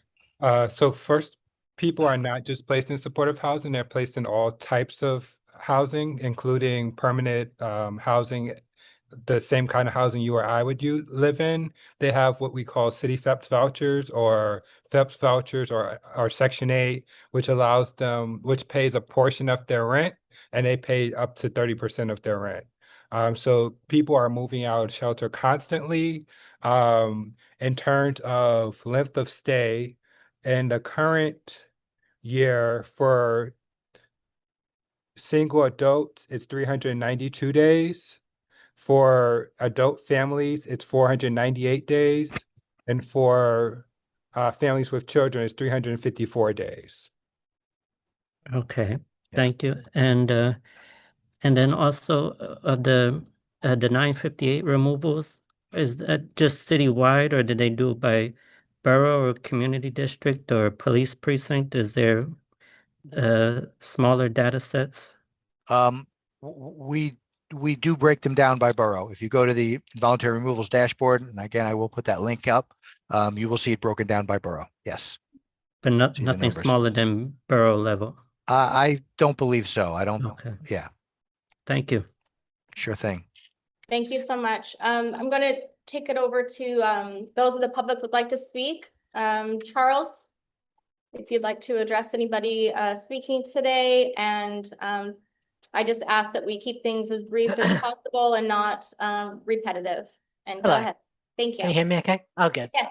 Mhm. Hi, my name is Charles. I live in the district. I'm a resident of the district in subsidized housing with the Center for Urban Community Services, who have case managers in my building. So the majority of my building, the 410 units, are mostly former homeless people like myself or people with mental health issues. Some of the problem I've noticed in my building when it comes to people keeping their housing is that the case managers, such as from the Center for Urban Community Services, either they will only give referrals to other agencies for people to follow up on, or they only call for like an ambulance if someone is showing signs of that they want to hurt themselves or suicidal tendencies or something like that. And I noticed that, it's nice that you're trying to get people housing, and that's great, and off the streets, but when they don't have the life skills to look after themselves in their own personal unit, and look after their finances and all this sort of thing, it feels like it's going back to square one, and these people end up back on the street. And I was wondering what more could be done with that. My second quick point is one of the committee members mentioned about dangerous people on the streets, homeless people and that kind of thing. I just want to say, when we don't, as a nation, invest in rehabilitation of people who are incarcerated, we shouldn't be surprised once they're let out of a jail cell that they're not going to act any differently. It's a revolving door. And in Europe, they do a lot more with rehabilitation. I wish people would embrace that, but unfortunately, we have victim advocates who are very against that sort of thing. And my third point is, my last point, I promise, is if committee members really want to know what it's like in the district, come to a building like mine or the 2 homeless shelters that you have CB5 reps for, and talk to the people in the community and actually speak to us. And I'm sure there's many tenants who would love to tell you the story of how they secured housing or how they became homeless or the struggles they went through, and really talk to us. And I hope that the speakers today will also try to get more engagement, more stories, more talking to the homeless community, and maybe even having a working group made up of homeless people in the shelters. Maybe something like that could be a way forward. Thank you very much. Great, thank you, Charles. And those are all great points, and very much reason why we're having everybody on tonight is to help us understand better where we can outreach. I'll go to the public. Ahmed Tomal, did you have your hand up? If you do, go ahead and speak. You're unmuted. Hi, how are you? Hi. Hi. This is Ahmed. I just had a quick question with Kevin because he did invite us to, I guess, call 311. I just wanted to make sure what the process was or the procedure was to make sure that when I do call 311, it is humane. Because me calling 311, I do not want to add to the trauma that these people are having throughout their lives. So I just want to know if he could give us a couple of rundowns of a couple of scenarios of someone calling 311. Thank you. Whoever wants to take that. No, I'm sorry, I was muted. I mean, it depends on what you're reporting. If you're reporting that there is someone on shelter in need of services, then when you call 311, you have to be specific as to what you're seeing and what your request is. You could give us as much information as you can, describe the person, the location, and I think what we don't want when we get this 311 request is folks just saying, treating people like they're actually animals, that come and remove this person. I'm sick and tired of this person. This person is a criminal. Just want people to be mindful that these are human beings that need services. So the more information you provide, the better. If you're requesting a removal, an encampment removal, then you have to pretty much, provide information on the location, what you're seeing. And usually sometimes that when you're using the app, then you can submit pictures as well. Janice, did I leave everything? I know that you did with the 311 process as well. Just overall, this is general advice for everyone who calls 311. Just make sure that you're providing as much information as possible. And if you are requesting for an outreach team to speak to an individual, make sure that it's on the street, public property, because our outreach teams do not go on to private property unless we're able to have some type of communication and make sure that we can communicate with someone and know where the client could be, because we know sometimes folks will be in vestibules and then come out onto the street. So I just wanted to highlight that as well. Just making sure, don't be afraid to leave your phone number. We will call you to get any clarity that we need. So as much information as you can provide will help us do our job to the best of our ability. And again, we're not going out to provide further trauma. We actually make sure that we train our staff around trauma-informed care, and we train them around implicit bias to make sure that when they are engaging with the utmost of human regard. And I just wanted to share that I know that we get a lot of requests where folks are not providing their contact number. It is so important that you do. We are not telling the clients when we engage in that you call, right? And we're not sharing that information with anyone. The reason why we want you to provide that number is just in case, let's say you're reporting that there is a person inside a building, or like some family members that are basically calling us and saying, I don't want my cousin in the house. You need to come in here and get him out. I mean, we're not going to enter private property. If there is a number we can call and say, hey, we are in front of the building. Can you tell that person to come out so we can talk about services? So again, that telephone number is so important so we can follow up with you and even provide you with an update if we have additional questions as well. So please, the community, please feel free to share that information. Is important.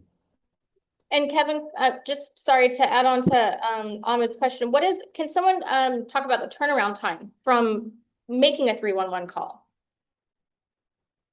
I can do that. I'll take the question. All right, yeah, thanks. So usually between the time that the call is made, it's about, and the time that we respond is about 2 hours. There are some exceptions to the rules when there are extreme weather conditions, because we have targeted clients that we must check on.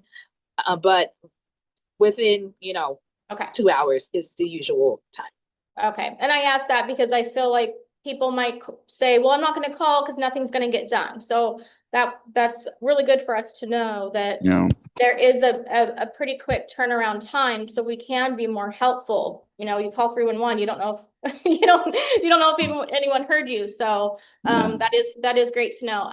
Another person from the public, Victoria, go ahead, unmute yourself. I just want to add to that quickly. Hi, my name is Victoria Watkins. I live in Midtown South. My question is about encampments. Once NYPD receives a 311 request and visits the site and confirms there is indeed an encampment at the location, how long is it supposed to take before an outreach team of social workers visit the site? We actually show up the same day. We get the same request. It's not just NYPD. I'm talking about the encampment tickets. They either it's NYPD or us, but we also show up as well, because NYPD, they're not offering services. What they're doing is identifying the condition, and then they share that information with us. They might say, yeah, we identify the condition, and they provide pictures. But for the encampment tickets, we also want to engage. That we want to offer our services. We want to get people placed, so which is why we also send our teams. The turnaround time, that's important. From the time you submit a ticket, as soon as we identify the condition, we are already coordinating a cleanup operation with the sister agencies.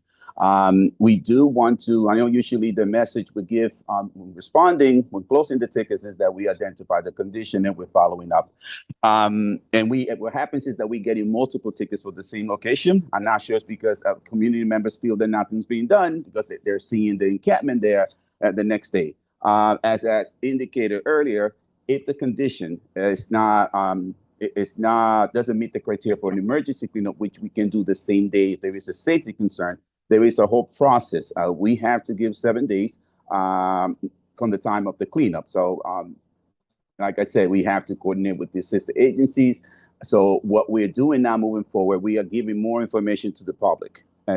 Once we establish a date for the cleanup, then we actually submit that information. Let's say a cleanup has been scheduled for this date, so that the folks know that something has been coordinating, so they don't have to submit multiple tickets for the same location. Okay, thank you. What about situations where you have the same person creating encampments at a location and the person refuses, services, does not, when the social workers come out to the site, he says, I don't need any help. I'm declining help. Why do we still have to wait 7 days for a cleanup response of the encampment when there's a history of the same person declining help? And I think we did cover this a little bit, Victoria, earlier on, but if anyone just wants to literally brief a little bit back on that. Again, I want Victoria's question answered, but I just would like to try not to do repetitive questions, but go ahead, whoever can answer that for her. I think it's Evan. I can answer, either one of us can answer. So when it comes to the 7 days, it's because it's not just DHS that is involved. There are several agencies involved as well. And also now we are legally obligated to provide 7 days notice to the clients to give them an opportunity to move their belongings. So that's the reason why we would have to give the 7 day notice. The acceptance of services is really a completely separate issue, right? I mean, it's the delay has nothing to do with whether or not they're accepting services. It's just about whether it's just giving them as Janice says, the time they they're entitled to make other arrangements and clear out. And I think it's giving us, it's helping us get more people placed, to be honest with you, because now we're not just showing up the day before, now we have more time to build trust and to talk about options. And as you know, we can also voucher eligible items if they have too much stuff. So now we notice now with the 7-day notice, now we're getting more people to engage with us and ultimately accept services. So we've seen that the number of placements during cleanups have increased since basically they told us that we had to give a 7-day notice. Great. Thank you so much. Hopefully, Victoria, that helped answer your question. Marcia, I think you wanted to continue saying something from earlier. I apologize about that. No worries, Tiffany. Yes, I just wanted to add to the conversation on the 311. I know Kevin had highlighted already, but I just want to stress the importance of the 311 reporting when individuals call 311 and or even use the app, because what happens is when someone is requesting services, if they identify someone that is homeless or encampments, this helps build data, right? So that helps for the partners as well as the agencies to really see what's happening in those areas. And that once you call the 311, you're building, this is a service ticket.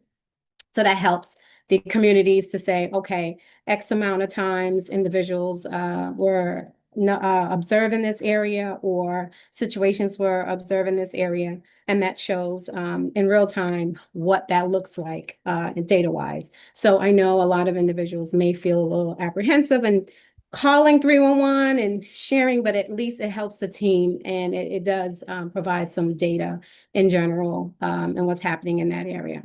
So I just wanted to share that as well. And of course, you can always use the app if you don't wish to, call in, or if you don't have time, it's also very quick and easy. So I just wanted to share that. Thank you so much. Jamar, did you want to say something? Yes, I wanted to respond to Charles, if that's okay. Sure.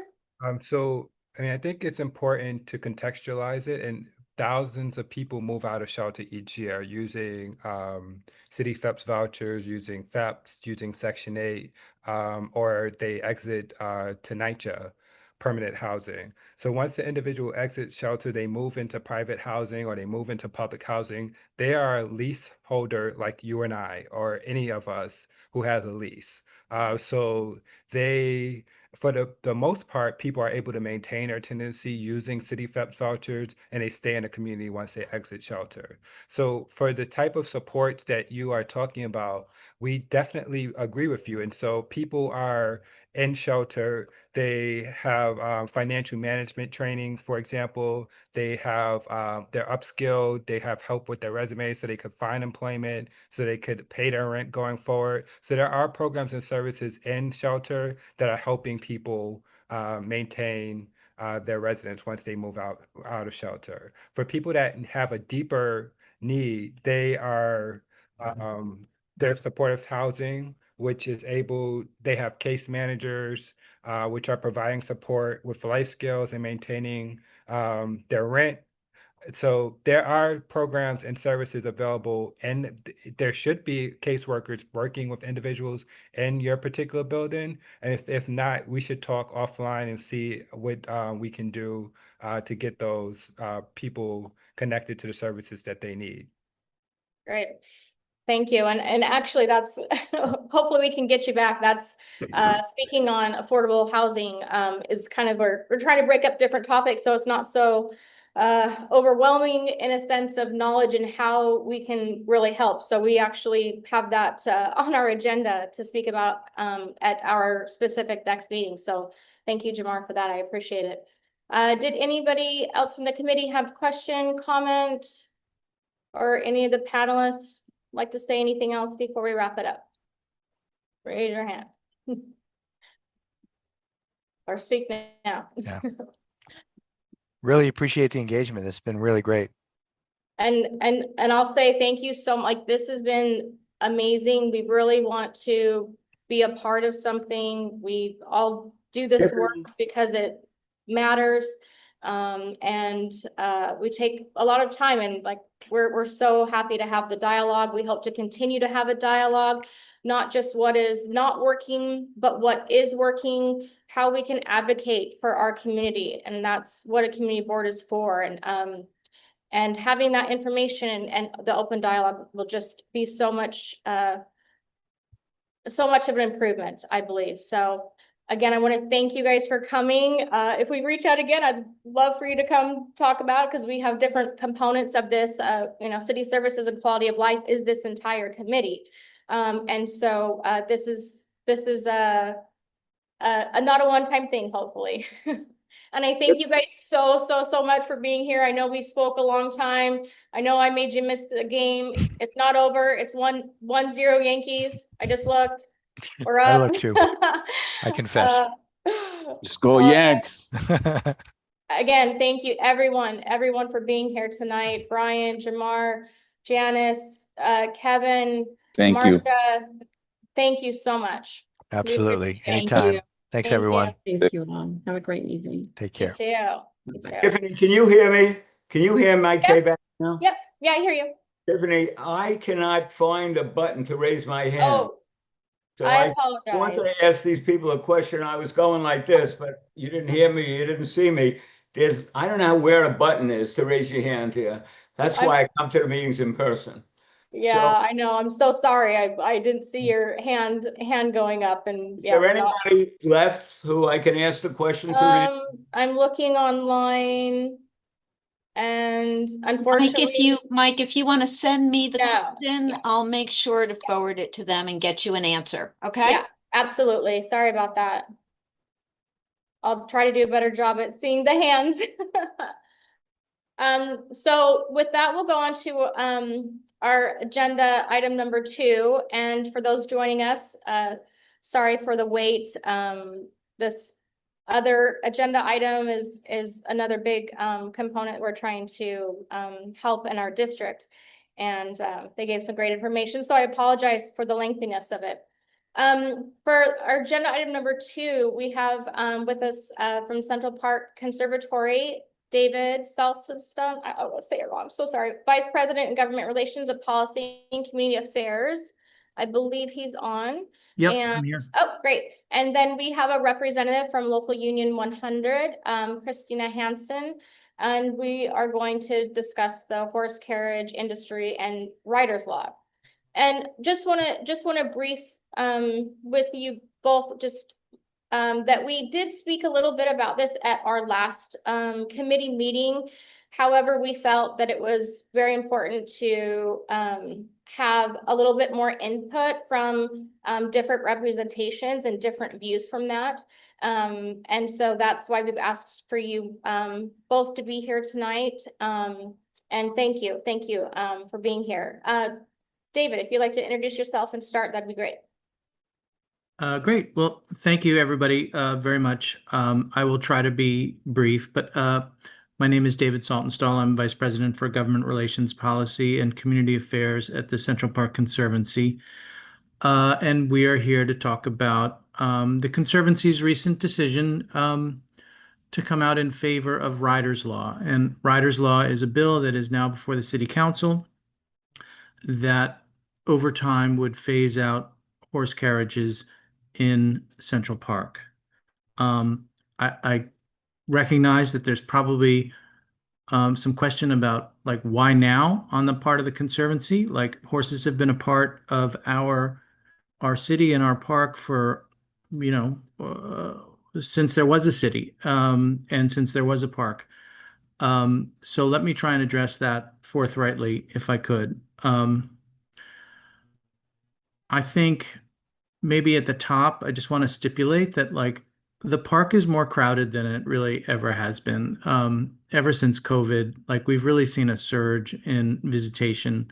The official number is 42 million visitors a year, which is more than the top 10 national parks combined. It's an enormous amount of traffic, foot traffic, bike traffic. And that's especially true on the weekends. And for all of you who have been in the park, you know exactly what I'm talking about. But now to begin, I think sort of last spring, one of the things we undertook was a repaving and restriping of the drives, which hadn't really happened in a generation or so. That work began in, I think, March. And hang on a second, my buzzer is ringing. I'm so sorry. And one of the things that we noticed very immediately after the pavement went down, the fresh pavement, is just how very quickly the areas where the horses were being damaged and eroded.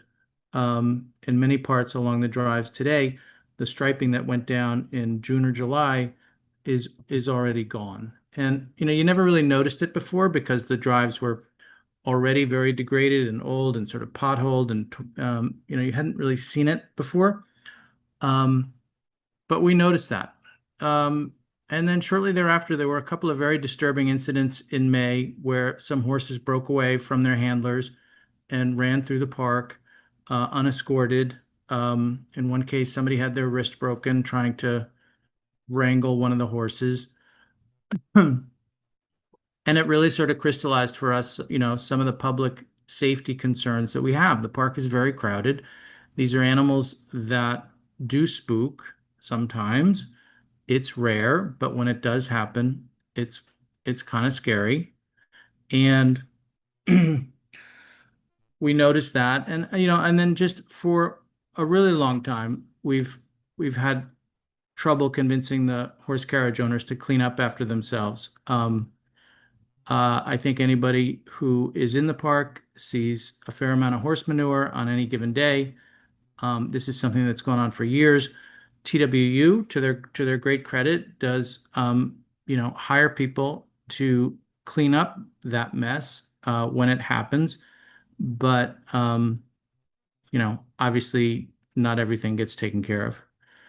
So all of that came together in sort of June, July, and August, and it convinced us that it was time to take a stand and come out. We wrote a letter to the city, which I've shared with Marissa, and I don't know whether she shared that letter with all of you, but I think it, sort of succinctly lays out how we came to this decision and why we came to it when we did. So that's where we are. I think for a long time, this is a conversation that has been, firmly planted in conversations around animal welfare, which we took no position on at the Conservancy. We're not veterinarians, but we are experts in the park, and we thought from a public health perspective, a public safety perspective, and the sort of damage to the infrastructure that was being done, it was not fair to the other 42 million visitors a year that a very small subset of commercial actors in the park, would leave behind so much damage and pose a safety risk for all those others. So we came out when we did. Really what we've done is really just advocated for the passage of a law, which is the way our system is supposed to work. We have no authority to do anything in particular here. We take care of the park under a contract with the city. The only thing that will change these rules and regulations is legislation in the city council. The mayor cannot do it by himself. So it's really the only avenue. So I hope that explains sort of how we came to this. I'm obviously happy to answer questions that people might have. But I think I would turn it over to Christina for Yeah. her I'll side. have Christina talk now just to kind of give the other perspective, and then we'll open it up for our committee to ask some questions. Sorry about that. Christina? Christina, Okay, great. Okay, I had to unmute. Sorry. I drive a horse and carriage. Technology is sometimes a little bit beyond me. But anyway, I do have a little bit of some pictures and things like that that I wanted to share. I'm hoping that I can share the right ones here. And so my name's Christina Hansen. I am the Chief Shop Steward for TW Local 100, Central Park Horse Carriage Division. We do also have an industry, trade association, the New York City Horse and Carriage Alliance, that works with our union. So I often get asked, why do we have a union? And that is, in fact, because our union exists to represent the horse carriage drivers, owners, and stables against management. Management is the city of New York. Our contract is the administrative code. Dave alluded to the fact that there is a bill in the city council, it's intro 967, that would eliminate our industry, put 170 people out of work, and make 200 horses homeless. That was reintroduced in this city council. It was first introduced in July of 2022 by Bob Holden with an electric carriage component. Nobody wants more electric vehicles in Central Park. We already have too many of them. So that component of that bill was dropped. It is, the animal rights people like to call it Rider's Law. It is not. This ban bill was introduced before a horse named Ryder fell down on the street. So it is actually the product of an organization called NYCLASS, New Yorkers for Clean, Livable, and Safe Streets. They have been around since 2008. Advocating for this. So just a little bit about myself. I've been driving a carriage here in New York for 13 years. I just wanted to give everybody, since this is a contentious topic, an opportunity to boop the snoots. That's Sherman on the left. He's 11 years old.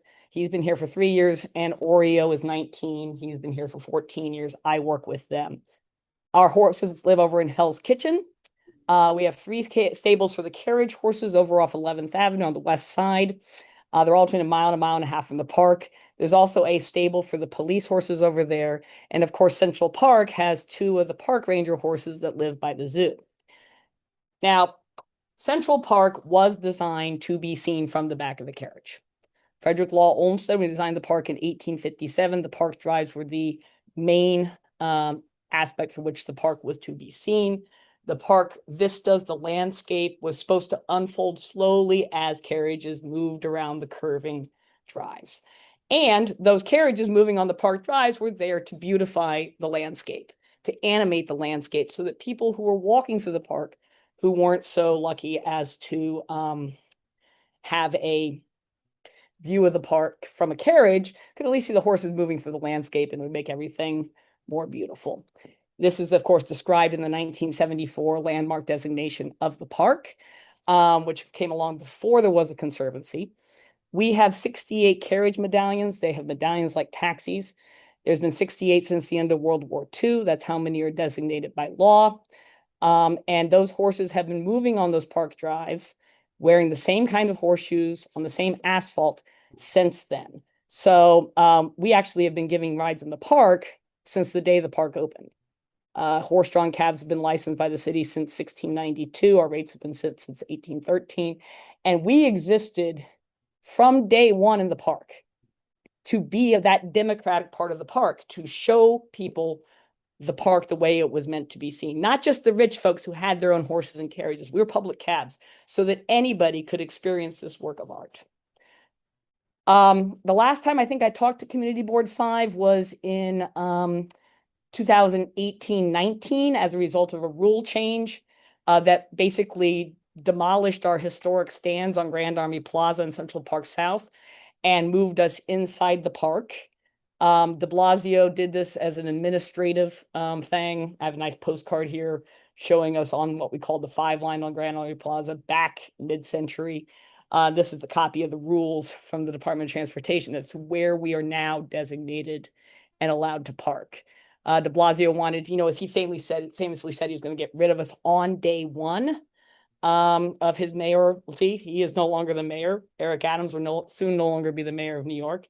But he did follow through on his promise to get horses sort of off the streets and out of traffic, at least when they were waiting for their rides inside the park. Now, the problem was, and one of the things that we came to you guys about, is DOT kind of rushed this through. They had never done a rule change to actually designate where the carriage stands were. They'd never taken us off of Central Park. And in the process of doing so, they actually did not give us enough space for our 68 carriages. They only gave us room for about 40, 45 carriages to park inside the park on the park drives where Olmsted never intended them to be, gumming up the entrances to the park. At the time, NICLAS hailed this, despite people saying, oh, no, you never get rid of the horses because they're out of traffic, saying that the Parks Department had been trained to ticket us for not being in our appropriate carriage stands because they just simply had not given us enough space. And that way we would either be ticketed to death, we'd have to lose our licenses, or we'd have to stop going to work because there just wasn't enough room for the legally mandated 68 carriages. Now, that never really came to fruition. The pandemic happened. The Parks Department and the NYPD were not interested in ticketing us for something that we really couldn't have any help, any control over. And so after we came back from the pandemic, we were now members of TW Local 100. We began meeting with the Conservancy, including David Saltonstall, Erica Sofa at the park, to address some of the issues that were left unresolved by this sudden shift from where the horses had been parking for 160 years on Central Park South and sticking us on the park drives. One of those things was the installation of a water trough, which was put in September of 2023. It took a year and 5 city agencies, but with the Conservancy's assistance, DOT, the Parks Department, the Mayor's office, we were able to get that done. Our union was very grateful for all the agencies' works on that. This is our 3rd water trough. We now have one at every single of those 3 carriage stands that we've been given. But we still have problems fulfilling, what it is that we traditionally have always done in the park, which is we are horse-drawn cabs. It's what our license says on the back of the carriage. This is one from the 70s. We all have them on our plates. We do pick up and drop off at other areas in the park. We always have. This used to be a carriage stand at Tavern on the Green. So we've been working with DOT and the Conservancy for several years now to get more carriage stands to facilitate what it is that we do and to make it legal now that de Blasio suddenly made it illegal through a rule change rather than administrative code. This is a picture of the park at 1862 of the terrace. And you can see over there 2 things. You've got a carriage waiting there at the terrace, waiting for customers or people they picked up or dropped off. And you've also got a water cart there at an existing fire hydrant that exists till this day because the water carts were necessary to maintain the park drives. Park drive maintenance has always been something that the city has had to take care of. In fact, it's the DOT who maintains the park drives. Whether it's watering to keep the dust down on these original Telford McAdam drives or later on filling potholes and things. So I'm going to have a little bit here. I'm trying to be as brief as possible. This is the Central Park Conservancy's mission statement. The mission of the Central Park Conservancy is to preserve and celebrate Central Park as a sanctuary from the pace and pressures of city life, enhancing the enjoyment and well-being of all. That certainly includes us, the carriage drivers, the people walking in the park, trying to cross the park drives, people walking their dogs. In 2018, when cars were removed from the park, the Conservancy had press conferences. The new president, Betsy Smith, even included this quote from Frederick Olmsted and Calvert Vaux: "The popular idea of the park is a beautiful open green space in which quiet drives, rides, and strolls may be had. This cannot be preserved if a race course or a road that can readily be used as a race course is made of one of its leading attractions. The park drive has always been the centerpiece of the park. That's why everybody gravitates to it. That's why there's so many people on it, as park usage included, because that's from the place from which the park was meant to be seen. But it cannot become a race course," is what Olmsted said. The original speed limit in the park was 8 miles an hour. It's park trot, at least on the park drives. You were allowed to canter faster on the bridle paths. The original proposals for the park actually said 5 miles an hour for carriages and 6 miles an hour from horses. That's coming from the park and the people. But all this suddenly changed with the Park Drive redesign.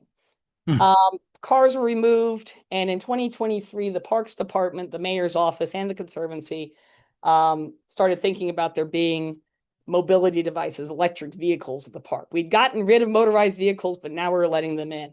And this is from the Park Drive study, that all of a sudden, in a rather Orwellian thing, has changed the history of the Park Drives. It says, incorrectly, the footpaths and bridle path were designed for leisurely strolls.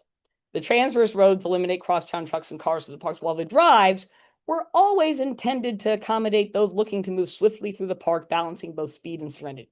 That is 100% not true. The park drives were never meant for speed, moving swiftly, ever. So this Orwellian thing to justify making a lane in the park for fast-moving bikes is where we've come to this, problem, I think, this conflict between the Conservancy and the Carriage folks. This was put up in the last couple of weeks. Apparently, the paint on the park drives is not sufficient to direct people to where they're supposed to go. So there's a sign for the sign. If you need a sign for the sign, it's a bad sign. And you'll see, as carriage people, there's no indication where we're supposed to be. And I know Dave says, obviously, we go on the right. Yes, we know obviously we go on the right, but none of the other park users do. There's nothing on here, that we go in the faster lane that is up to 20 miles an hour full of speeding e-vehicles.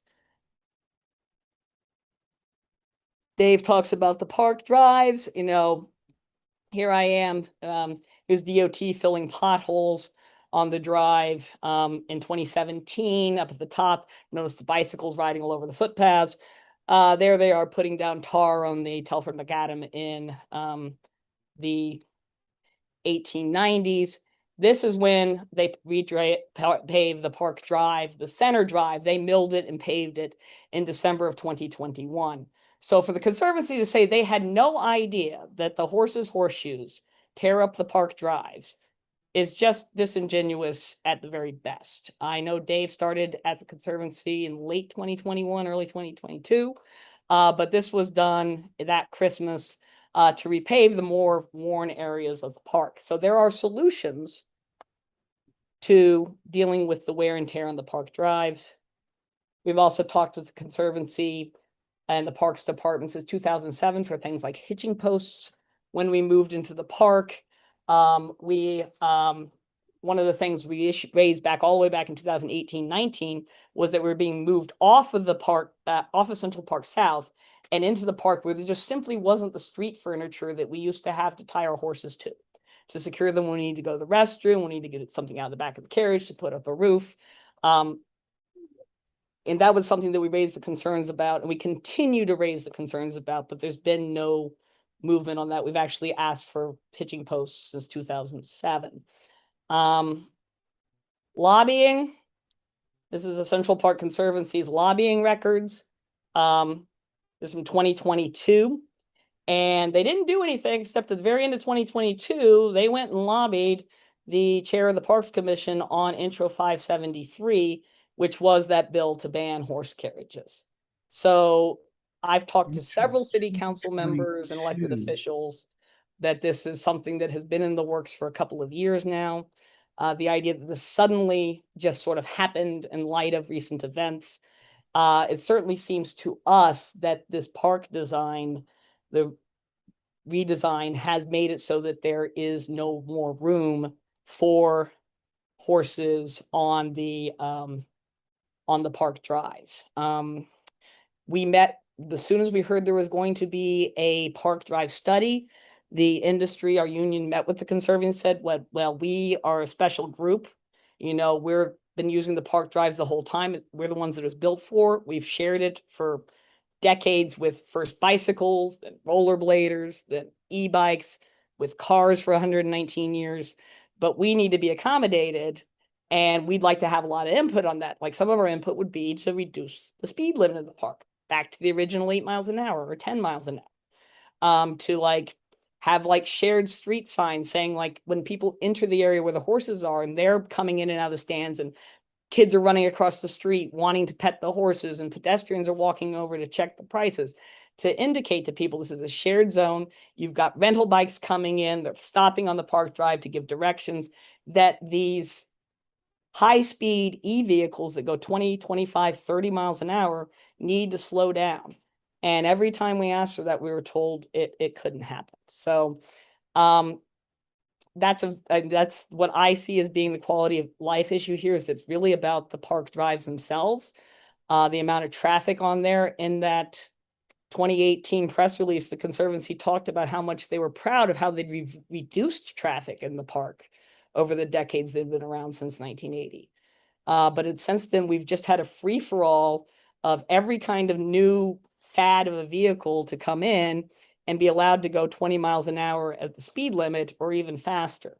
That would be like suddenly, just because pickleball's a fad, we're going to chop down a bunch of trees and put that up, even if it displaces other people's enjoyment of the park, destroys Olmsted's landscape. So that's where we're coming at it from that. Great. Thank you so much, both of you, David and Christina, for speaking with both respond a sides' little bit point to of that? view. Yeah, just sorry. Yes, of course you can. Just I want to ask, because I know this is what's going to come from the committee, is when after David, you comment on that. I think one of the biggest things is that we, as the union, asking us not to support this bill, what is it that the union is looking for from us in order for us to feel that this is not the right thing to do? And I don't want you to, sorry, don't speak yet. And addressing all these concerns, while you have many concerns for the industry in general, which I totally respect and appreciate, speaking on behalf of the potential of this being abolished on a certain date and time, that's what we'd like to hear from you as well. Sorry about that interruption. David, go ahead. Sorry. Well, are you addressing that to me, or are you addressing that to Christina? Well, that was to Christina, but you go ahead, David. I know you wanted to comment on some things that she had mentioned. Okay, well, I think I would like to share my screen if I could. And you should be able to. Christina said a lot of things. And we'd be here all night if I were to address all of them. But, we wrote our letter in August, outlining our concerns around public health and public safety. And on Labor Day, this happened. And I'm going to show you a video that perhaps you've seen. But this is a runaway horse with no drivers, 2 passengers, both of whom bail out in the middle of a busy holiday afternoon. I'll show you again because it's kind of hard to see. They hit a sign. It's the only thing that actually slows down that carriage well enough for these folks to jump out of the carriage, probably saved their lives. This horse continues on up to 72nd Street. This is on the East Drive at around 67th, 68th Street. And this is very similar to what happened twice in May. So if anybody thinks this is a good idea for the park, speak now. But this is the kind of thing that we see happening more often. It's part of what galvanized our views. And I think whatever, fancy decks that the TWU wants to put up, I think this is the reality that we're trying to address. And I won't make you watch that video again. There are others that look very similar to it. And I guess the other part of Christina's comments that I object to is just this notion that the drive study that we undertook was somehow like a sleeping giant or sleeping horse, or like a precursor to getting rid of the horses. That's just not accurate. Like we went into the drive study, trying to gather the best information we could and come up with a plan that we thought would work. And as I said at the top of my remarks previously, the horse carriage thing really did not crystallize for us until this spring. I'm glad that Christina acknowledged that horses do enormous damage to the drives, and that periodically the city of New York and taxpayers have had to take extra effort to redo where the horses go. But I'll leave it at that for now, and I'm happy to take questions. Okay, Christina, I'm gonna just turn it over to our committee. I know that everybody has a lot of questions, and I think a lot of the answers will come up from them. So does anybody from the committee have any questions? And if you don't, I'll start talking. Michael does. No questions from Michael's got one. Michael Greeley. Oh, sorry, I see you now, Michael. Go ahead. Thank you. Do you know how many for the union, how many tourists are using the horse carriages a year? It's probably, between 200,000 and 300,000 a year. A lot of people, it's on their bucket list. I had people today for their birthday. I had people for their anniversary. It's the sort of thing where in all the movies, it is something that people want to come do.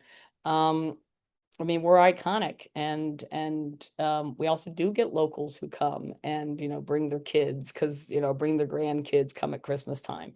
So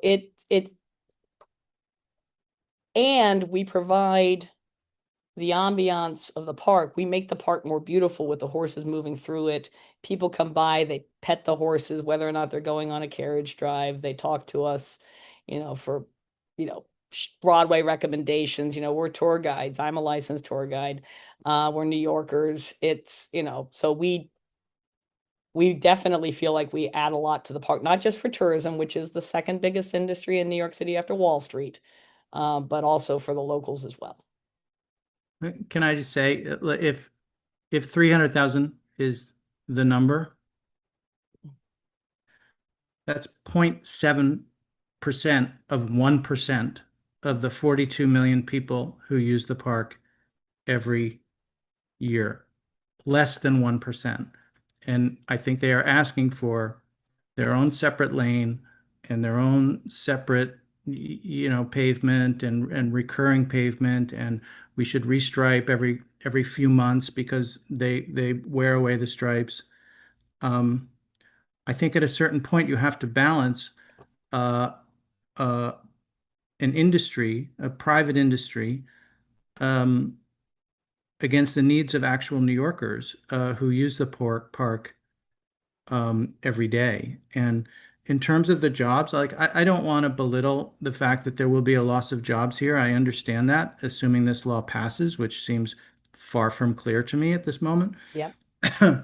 That Riders Bill does include provisions for job retraining and job replacement. City Hall has talked about giving the drivers, first dibs at city jobs with real benefits and real paychecks and health insurance and all the other things that come with a city job. And, we don't like to see anybody losing their job, but we have to balance that against the greater need of the park, its infrastructure, and the people who use it. Well, you know what? We're New Yorkers too. So my job. Oh, you guys, I'm sorry. I am gonna not let this be a debate. That's unfortunately, I respect both sides. We as are the New Yorkers committee too, Dave. would like to hear the sides, ask the questions that we have, so we know how to represent our district. So I'd like to, whoever has a question from the committee, can you please address it to one person or the other? And so we can be a little bit thorough with our questions. I'm not sure who raised hand first, but Will, go ahead. Yeah, I guess I'll address it to David, although I don't know. Yeah, just in terms of the people that are going to lose their jobs, how did you guys think about that? It sounds like there's some provision in the bill. Do you feel confident that they're going to be able to get their new positions quickly, or how did you guys think about that? I mean, it was important to us that the bill did include job retraining and job placement provisions for the workers, of which I think there are, I don't know, Christina will correct me, but 170, a couple hundred all in. And, you know, that is important to us. I don't know what else to do about that. I mean, we have jobs at the Conservancy. I'm sure they'll be first in line for those if that's something that they would be interested in.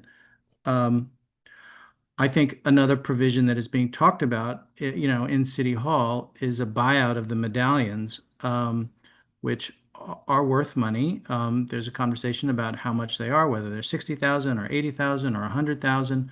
But the city has put on the table the notion that the owners of these medallions could essentially accept a buyout and use that as a transitional bridge to whatever is next, and we support that. Can I just briefly respond? Just briefly, please. I know, very briefly. I said the bill does not include any of that. It just says a job retaining program. It says nothing about city jobs. So anything would have to be an amendment. All those things that Dave is talking about, the City Hall is talking about, we have not sat down with City Hall at all. Randy Mastro, the first deputy mayor, he was one of the original supporters of NICLAS all the way back in 2009. He represents the animal right, anti-carriage people, the real estate interest behind NICLAS. And so he's apparently talking to Dave. City Hall is apparently talking to Dave and the Conservancy, but they're not talking to us in our union. I just read the press releases put out by City Hall. Yes. Well, they're not talking to us. Great. Thank you, guys. Thank you. Kevin. Can you see my hand, Tiffany? Yes, Michael, he had his hand Well, in I the finally chat. learned how to raise it and you're not calling on me. No. I said something I did. Go ahead. Sorry. I'll Kevin. defer to Michael if you could come back to Okay, me. okay, Thank you. thank you. I'll come back to you, Kevin. Sorry. Go ahead, K-Mac. All right. So, you know, I've been using this park for 70 years, 80 years by now. And I too am looking at this institution of the horse and carriage, and it is an institution. It's been around since the 1870s, and it's got so many good things to it and so many bad things to it, like the ruts. If you're riding your bicycle where those ruts are, where the wheels go, it's a problem. But if you talk to people walking on 59th Street, the average person who might be a tourist or a resident of the city like me, who's going up there, waiting for a bus, the buses stop there too. Most of those people, as evidenced by a poll just recently run at the local free newspaper that I read, the Metro, like the horses. They don't dislike the horses. They like the horses. I kind of like the horses too, but I get what is going on with all of the with the horses running loose, and with the cameras in everybody's hand showing a dead horse or a wounded horse or a runaway horse. That's terrible. But that's been going on. These horses are going to die over however their lifespan is, 25 years, eventually anyway. If they happen to be walking in the streets of Manhattan and everybody can see them and take a picture, that's extra. So it's a double. Is there a question or are you commenting? Bad, and there's no simple solution. The only thing that I found really strange was on a dime where the Conservancy had been quiet for so many years. And all of a sudden, a couple of months ago or a couple of weeks ago, I read in the newspaper where they are supporting the ouster of the trucks. So I'm in a quandary. I don't know how I would vote with that. Thank you. Okay, thank you. Kevin and then Andrea, please. Thank you, Tiffany. The first question I have is to you, Tiffany, just as a point of clarification. Are we going to, as a committee, be taking a position on this writer's law? We will discuss that in our business section, which will be closed to the committee members only. Thank you. Okay. All right. David, I would love to know, I use the park every single day. I'm there every day, literally. I have a dog. I walk my dog through the park every morning. I love Central Park. It's my happy place. Um, but I would like to know how many bicyclists you were talking about the very small percentage of users that the horse-drawn carriages represent. I'd like to know a similar stat for bicyclists. I'd also like to know when bicyclists actually or e-bikes and other sort of motorized bikes, whatever they are, um, were allowed in Central Park, were first allowed in Central Park, because it is not a, it's not a casual bike ride group that's using the park nowadays. I know this for a fact because I'm there at least once or twice a day, every day. So I do see the bicyclists who are using the park, and they ride in packs. And I actually have had better experiences with the delivery guys that aren't supposed to be at the park anyway, but they're courteous. And Do Tiffany, you I'll have a wrap it up. question or Thank you. yeah? Yes, Well, I'll is wrap it it a up. question or you? Okay. Tiffany, I'm wrapping it up. Thanks. David, that's the questions for you. And for Christina. Christina, I'd like to know how many other runaway horses have there been over time in the park. The Central Park Conservancy is talking about these recent incidents, and I want to get away from recency bias and just deal with some real numbers, like, over a couple of decades. How often has this happened? Thank you. Thank you. David, I'll let you answer questions and then Christina. So in terms of bikers, it's hard to get a real number on how many bikers there are in the park every day. We've seen some recent data from the Department of Transportation that it's something on the order of 10 to 12,000 a day. And that's just in a single location. They have a camera on the West Drive near Columbus Circle, actually, CB5 territory, that suggests that that's roughly the daily number in September. And obviously the park is a seasonal place, and you're going to find more bikers in September than you are in February. In terms of e-bikes, look, we share everybody's concern with how fast they go. We welcome the fact that the city a week ago, declared a speed limit of 15 miles an hour for e-bikes. We would love to see them actually enforce that now. There's almost no enforcement of anything in the park, which is not a hit on our precinct or anybody else. It's just the reality. But yeah, I mean, e-bikes have been allowed in the park since there were e-bikes. There was never a moment where they really discussed that. Technically, right now, there is a pilot going on that is supposed to be studying whether e-bikes should or should not be in the park. I can't really tell you the resolution of that because it's still ongoing, but that is something that the New York City Parks Department. Yes, absolutely. is And I assessing. thank you for trying to answer that question. That is kind of irrelevant to Okay. this bill specific. No, I'm just in general, like it's not irrelevant whatsoever. It's about us supporting or not supporting. And that is on the horse carriage industry specifically. Yeah, but just a point of fact, Tiffany, I'm trying to make the point that, it's not the only special user of the roadway. Thank you. Understood. Totally accept that comment. Thank you. And Christina, did you want to answer Kevin's question, please? Yeah, I mean, and I also just want to say the e-bike question and bicycle question is a quality of life question.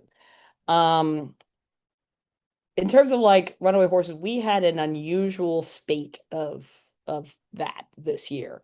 Prior to that, and this kind of thing is unfortunately is caused either by like new horses that are just getting acclimated. They're, Bambi had Labor Day been there for 6 weeks.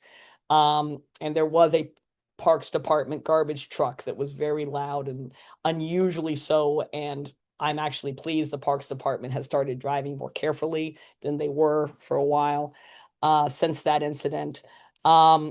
So new horses or a horse that somehow pulls his bridle off. So there was an incident with a new horse in 2021 or 22, where a horse ran out of the park in Grand Army Plaza. Again, no place to tie the horse up at the front of the carriage stand, really. No hitching posts. And that somebody, I think, hit a stop sign because there's like 17 of them at the Fifth Avenue thing. Some motor vehicle spooked the horse, new horse. And then 2017, another new horse was spooked by an umbrella. And then 2014, a horse named Pumpkin pulled his bridle off.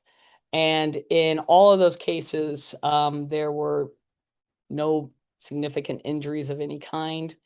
I think if you look at the Central Park Medical Unit and the amount of work that they do for bicycle accidents and scooter accidents on the park drives, or responding to people breaking their ankles or wrists on the ice rink every winter, our industry is still quite safe. There is a recency bias, and I appreciate the question, Kevin.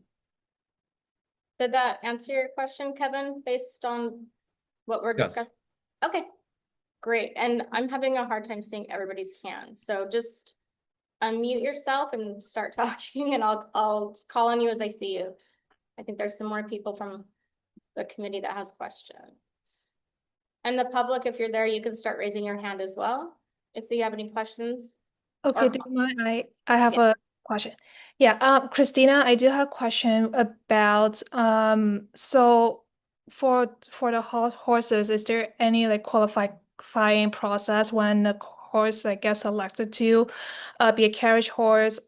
Is there any training process that involved, and how long is that? The reason I'm asking is that New York City is a city with a lot of stress, especially for animals. It is very, it could be triggering, and I'm wondering if there's a selection process, as well as if you can remind me what are the hours for those like horses to be in the park. Thank you. So the individual horses can only be out of their stable for 9 hours out of the day. So from the time they leave the stable to the time they get back. That includes their commute. It's about a half hour to the stable. So that leaves at most an 8-hour workday. If you've seen us up at the park, most of the time is spent hanging out in the stands, eating, being brushed, visiting with people, getting carrots, hanging out with their friends. In terms of the selection process for the horse, it is like one of the more stressful things that we as carriage drivers do is to buy new horses. Because it was a combination of wanting to get a horse that, you're going to have for a long time. That's not, not a horse that's like had a lot of issues in their life and now they're in their late teens or something like that. And you're only going to have them for a few years, versus like a younger horse that doesn't have a whole lot of experience. They all come to us very well trained. We're looking for horses. I mean, they already know how to pull a carriage. For a lot of horses, this is a much easier job than they did before. Like I can speak to my horse, Sherman, that I showed you at the beginning. He is 11 years old. I got him when he was 8. He came from the Amish upstate. He was a produce wagon horse. So his job was to stand in the field while everybody picked produce. So I knew he knew how to stand. And he took the family to church on Sunday. So it was traffic safe for the women and children. So he came to the city. He was like, okay, he watched the other horses doing what they're doing. He's a very social horse, and he really settled in right away. That being said, it is really months or even a couple of years before they're no longer like new horses, because they're not machines. They are these wonderful living beings that learn things. They have experiences, from just being here in the city. Now, as to the city is stressful for the horse. It's really not. Things that are new can be, but horses are highly adaptable animals. They've lived here for 400 years. And there was, in fact, a cortisol study that was done in the last go-around with de Blasio in 2014-15. It was published in JAVMA in 2017, that basically showed that the carriage horses are not stressed. It measured cortisol levels in carriage horses at various times a day, getting ready to go out to work, coming back from work, after they'd stayed at the stable for a while, when they were on vacation.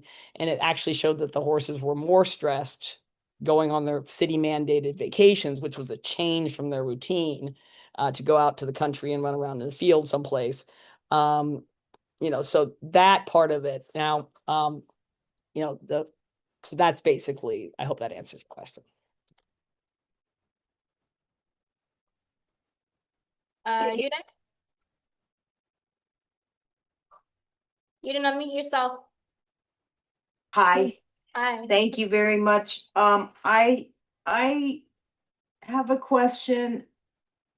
I mean, personally, I feel that there's so much going on in our park that I mean, I'm in favor of rider's law, but I do see the point that Christina, you raised about the you know, what's going to happen to the drivers and what's going to happen to the horses is what I'm thinking. When I look at the proposed legislation, there is not very much on that workforce development program to facilitate transition to other forms of employment. That could have, I think, more teeth to it. And also, I think what happens to the horses is a little vague too. I think the language was that they shall not be disposed of except in a humane manner, and that they will not be put to work again. I don't know, but I think there could be more specificity on that. I don't know if it's too late to propose that, to give it more teeth and make sure that it's actually enforced and that drivers are actually compensated in some way, or, you know, or guaranteed, or, you know, not, you can't guarantee anything, but that they truly, efforts truly are made to find them other employment. Can I respond very briefly to that? Yes, and I just want to remind the committee and the public that nobody here from legislature is here. This is the two different supporting components of opposition. So there's legal parts that aren't being represented here today. Okay, and with that, go ahead, David. Thank you. You know, a resolution could say you support rider's law. A resolution could also say you support a hearing on rider's law, which right now has not been granted by this speaker.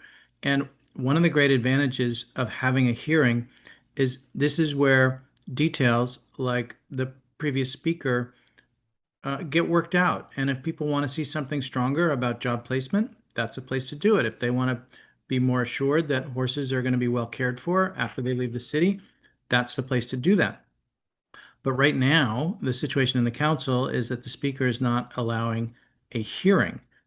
So you can't even have that conversation. So I would just respectfully suggest that that is an alternative resolution for you to consider, which is just calling on the speaker to have a hearing so that these details can get worked out. Great, thank you, David. And I just wanted to say that one of the things that I mean, I have been driving commercial carriages for 19 years. Yes, I have a master's degree in history. I'm a licensed tour guide. So yes, there's probably other things that I could go do here in the city. But I choose to work with horses, and I have two of them. I actually have two that are retired, two upstate that I pay for as well. And you know what this law says is that I can't then take my horses and go move to Charleston and drive carriages there with my horses. That's what the law says. This is a radical animal rights bill that doesn't have to do with the care of the horses. It's about destroying this industry. And, you know, basically getting rid of carriage horses from the city. And yet it's always couched in things like horses walking on the pavement. The mayor's executive order talked about, you know, breathing toxic fumes and being in traffic and going to and from the park. Those are all things that the police horses do. Those are things that the Parks Department's horses do. Why are they not included in this bill if it's about the horses? It's not. It's about destroying this industry for whatever reason. And it's a history that goes back long, long, long before a horse named Ryder. Thank you, Christina and David. Anybody else for the committee before I turn to the public? Because there are some raised hands in the public. One more question, Tiffany. When was the last sale of a medallion, and how much did it sell for? I don't know if Christina has that information. I mean, they get bought and sold fairly frequently. We have the industry's gone through a lot of different ups and downs over the years, different transitions. You know, when it first became medallions, they were like single guys, then they all retired. And then there were fleet owners who bought them up, and you had whole fleets that belonged to a stable. And then when those guys got older, they sold them to their drivers. And now they mostly, individual owner operated, and then those guys have started retiring. We've got a lot of new guys that have just spent their life savings or they have loans to own a business in Manhattan. And they are paying off debts, or they have got their medallions and now they've recently bought houses, they have kids, so like I can tell you that the numbers that David was floating around is nowhere near what people have been paying for them and what they still own on loans. So as it fluctuates depending on which way, like how many sponsors the bill has at that moment, but it is something that they're worth more than a taxi medallion is now. So I'm not sure. I'm going to just interrupt. Do either one of you know if that is published information so we can actually have data stricken? I believe the Department of Consumer Affairs does ask for that when there's a medallion purchase transfer.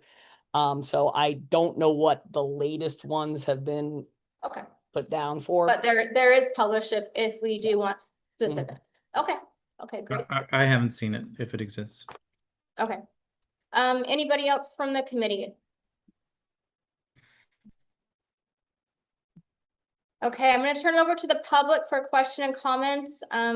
Again, please try to be mindful of not repeating questions, and reminding everybody that this is not necessarily a debate between two people. This is we'd like to find a resolution if that's possible. So I don't know who had their hand raised first. I apologize. I'm going to go with Francesco. You can go ahead and unmute yourself and speak, please. Hi, I have some questions for the Central Park Conservancy staff member. First question. Sure. Yeah, go ahead with your question, please. First question is, does he have any records of how many people have been hospitalized due to the horse carriage industry? Due to the horse carriage industry. How many people have been hospitalized, injured, or killed? I don't have that information. I suspect it's a very low number, if that's what you're trying to get me to say. Well, we don't David is part of the Central Park Conservatory, so it's not the entire horse carriage industry. He's here speaking on behalf of the Central Park Conservatory. And so that was one of my questions. He probably wouldn't have that data, just if you want to rephrase your question potentially. Okay, I'll go on to my next question. Do the drives get repaved annually due to the New York City Marathon? Very sporadically, nothing like what we've seen this spring. I'm sorry, for the New York City Marathon, do all the Central Park drives get repaved? Yes or no? No. Okay, I actually live in You're kind of cutting Midtown. out on my end. Yeah, I just want to correct that. They do get repaved every year before the marathon. I live in Midtown. I see it happen annually. I promise you it's not the case. Maybe Fifth Avenue does or something like that, but the park does not. Okay. Thank you so much. I'll move on to my next question. I have one next, question. From the public. Oh, I'm so sorry. I'm so sorry. sorry. I apologize. I got a Go ahead. couple of questions. I'm sorry. Okay, so my next question is do you feel that the relocating of the horse carriage hack lines play a part in all the incidences, in the latest incidences? No, I don't know why they would. Okay. And would you ever consider working with the industry to enhance safety for the horses and the bystanders in the park? Yeah, I mean, we worked with Christina on getting a new horse trough. That actually happened. We've had conversations about expanding the hack stands, which is entirely up to the Department of Transportation. But we participated in those conversations, and we shared a map with Christina showing the additional hack stands that we support. And if you want to see action on that, you should be talking to the Department of Transportation. Okay, so you're saying you would enhance safety for the horses and the bystanders in the park. That's a yes? I'm telling you that we have a history of working towards improving safety such as we can, but I think nothing will make the park safer than Can I ask phasing in Christina a horse question? carriages. Christina, when was the last time you had a meeting about this? Sure, one more safety? question, please. Yeah, we met with the Conservancy and DOT over this in December or so about this. The DOT thinks we need to have a rule change rather than just putting up signs, which is not what the law says, but it's been discussed. But we did not have any meetings with the Conservancy once they decided that they had concerns with the new Park Drive designs and the runaway horses or anything like that as to hitching posts or anything else that could be done.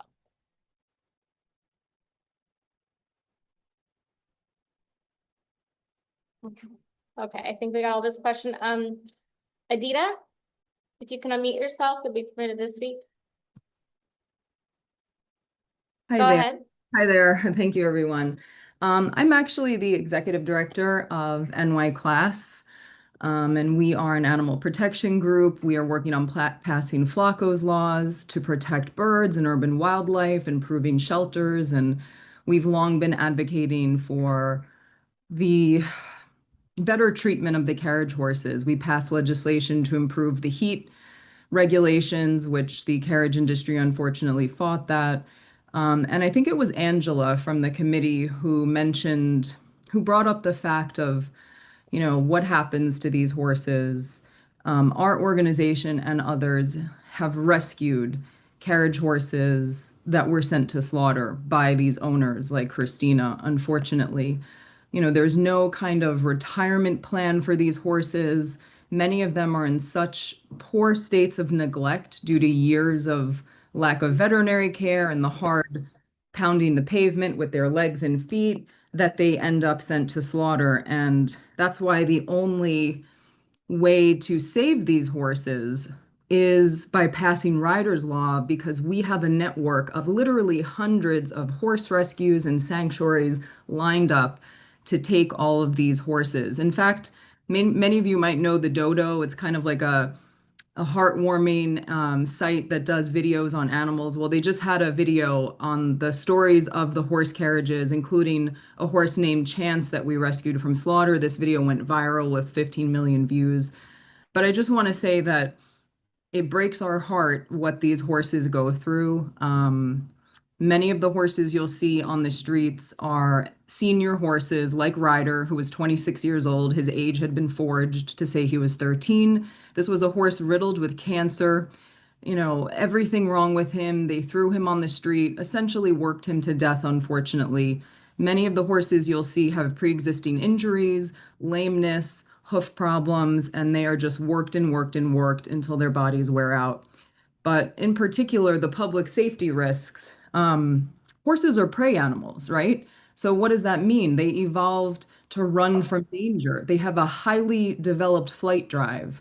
So when they are frightened, and the list of things that frighten them could be an umbrella, a loud noise, anything can frighten a horse, and they become a weapon. So on Labor Day, when that happened, this 2,000-pound horse rampaged. We spoke to many traumatized people in the park who literally within a split second ran, had to jump out of the way. There was a baby shower happening. When this horse took off the road onto the grass, it rampaged through a baby shower celebration. The pregnant woman was having her picture taken, just barely got out of the way. There have been dozens of runaway spooking incidents. When they happen on the streets, it usually ends when they crash into cars. Many people have been hospitalized. Carriage drivers, unfortunately, are some of the ones injured the most. Several years ago, a carriage driver was thrown from the carriage, was in a coma for weeks. Cyclists have been hurt, pedestrians. We shouldn't wait for people to be killed. As Christina Hansen herself said, it takes, 2 years for a horse not to be considered new? So all of these new, quote unquote, new horses, like the one on Labor Day, was still in training. No. If a horse is in training, you don't train them in the middle of Midtown Manhattan, right? So it's gambling with lives. It's clearly abusive to the horses. We're in Midtown Manhattan. Horses spook, they run wild. It will keep happening. It's going to keep happening. And this is why, if you look around the world, most other cities around the world have already banned horse carriages. Chicago, even San Antonio, Texas, Mumbai, India, Guadalajara, Mexico, London, Montreal, Paris, Toronto, Beijing, Brussels, Belgium just transitioned all their horse carriages to electric carriages. The list just goes on, but without a doubt, we can tell you, we have rescued these animals from slaughter. They are in such bad shape. I mean, imagine the agony of a horse with severe, basically the extent of arthritis or untreated leg injuries, agonizing hoof problems, being forced to pound the pavement day after day with no relief. That is heartbreaking that that's happening, and it's continuing to happen. And there's really no oversight. It's only the industry paid veterinarians that see these horses, but we see from the ones that have collapsed, just like actually a month ago, I think it was August 15th, a 15-year-old carriage horse named Lady collapsed on 11th Avenue, literally dropped dead in front of horrified people. This horse had cancer that went untreated, a tumor, and this was a horse from a rural environment. So understand, when you take a horse from a rural environment and put them in this concrete jungle, the stress and danger, and putting them in midtown traffic, you all know what it's like. When they go to and from the midtown traffic to their stables that are up to 2 miles away, it's insanity when you see what these horses go through. And we have people all over the park constantly sending us video, people that live near the stables that are horrified. We are getting flooded with New Yorkers, people all over the world. And just so you know, in terms of polling, the only official poll that's ever been done by Zogby in 2022 showed that 71% of polled New Yorkers 100% support a ban on horse carriages. Every mayoral candidate, by the way, supports a ban. Adita, I'm sorry, can you just, we appreciate your comments so much. We need to get to more public as well. Can you kind of just wrap up what you'd like to say? I'm sorry, yeah, there's just so much to say, but I'd love to, if anyone has any other questions, because we've been the group kind of really working on this issue for years, but I just want to urge this committee to please understand that there is consensus around the world to ban these horse carriages among New Yorkers, among tourists. The reason that Christina Hansen said that most of the time they're standing at the hack line not doing anything is because their business is dying. People don't want to take these horse carriage rides. They've seen the viral videos. They don't want to be in a horse that drops dead or runs wild where they have to jump for their lives. It's a dying business. It's being banned around the world. New York City, I'm a lifelong New Yorker. We need to do the right thing here. These horses are at our mercy, and to protect the public as well, please.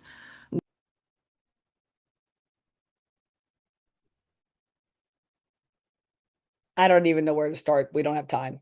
Yeah. Christina, sorry, this isn't a back and forth with public. I know. Yeah. And Adita, sorry about that. I couldn't get the rest of that, but thank you so much for the information and the comments. Next, Yudin, I'm going to finish up with the public and I'll come back to the committee. Jill from the public, please. Hi, am I unmuted? Yep, you're good. You're good. Hi, I had a whole bunch of points I wanted to make, but Christine actually covered a lot of them. But one thing I wanted to say was that the new drives in the park, the lane that's shared is shared with horses and trucks and park vehicles and police vehicles and e-bikes and all of that. The middle lane is only for bicycles. So to me, it makes more sense that the lane on the right would get more wear and tear over the other lane. I would imagine that it wouldn't only be carriage horses to blame in that. There has never been a carriage horse that's run someone over ever. We're talking about a couple of runaway horses. It hasn't happened. We are actually seeing e-bike accidents daily now. How, the records on that, I don't know, but I personally am in the park every day. I do see them every day. To me, that's the big public safety issue that we should be, looking into what we can do to make that safer, rather than something that's, just based off of what ifs and, worry of this could happen. Actually, I know there's not a record of it, but I do know from friends of friends that one of the runaway horse incidents, the same week, a police horse did run away in the park without a rider, and that didn't make the news. And I would not want to throw them under the bus. I appreciate appreciate what they do. But the fact is, the police horses, the Parks Department horses, are not considered in this bill because I think it's more political and targeting carriage horses for a reason. You know, you were speaking about this homeless issue earlier. You know, these drivers could end up homeless. You know, anyone that's you know, working with a horse, if their horse is not able to go on to do other work, that just seems like a punishment to someone. You know, who is going to want to take on a horse that is so expensive to care for, that cannot earn an income for themselves? You know, it's difficult to place a horse. You have people that have lived here their entire lives who said, you know what, I live here, I like living here, and I want to donate my life to working with horses where I live. And all of a sudden you're uprooting that, and they have to find a new career choice. You know, so I think there's a lot of things in here that, you know, aren't really being considered and looked at as a whole. You know, horses haven't suddenly changed. They've been the same animals they've been all these years. We're talking about recent incidents here, but it's, you know, not like the horses suddenly became this dangerous different animal. 42 million people in the park per year. I don't know how many are actually using the south half. You know, 99% of the time the horses are below 72nd Street on the east and west side. So they're, you know, benefiting all, whether all 42 million people, you know, frequent that part, I don't know, but they're a benefit to everyone, not just the people riding in the carriages. As Christina said, it's all about the landscape and everyone getting to see them and everyone, you know, enjoying that. You know, and that's, otherwise I think pretty much Christina had covered everything before, you know, I got up to me. Thank you, If I may, for a second. Okay, just if you, yeah, go ahead, David, for a moment. We have to get to people's. You know, sometimes it helps to ask people whether who they are speaking for or who they represent. Jill Adamski is a horse carriage driver, and so is Mr. Riccobono, who spoke earlier, asking me questions about paving. Mr. Riccobono is actually the driver of the Labor Day carriage that broke away. So maybe he wants to answer questions about how that happened. But if people could maybe state their affiliations before they start representing themselves as members of the public, that would be helpful, I think. Okay, and thank you for that comment. And we have another, someone from the public. Charles, you can unmute yourself, please.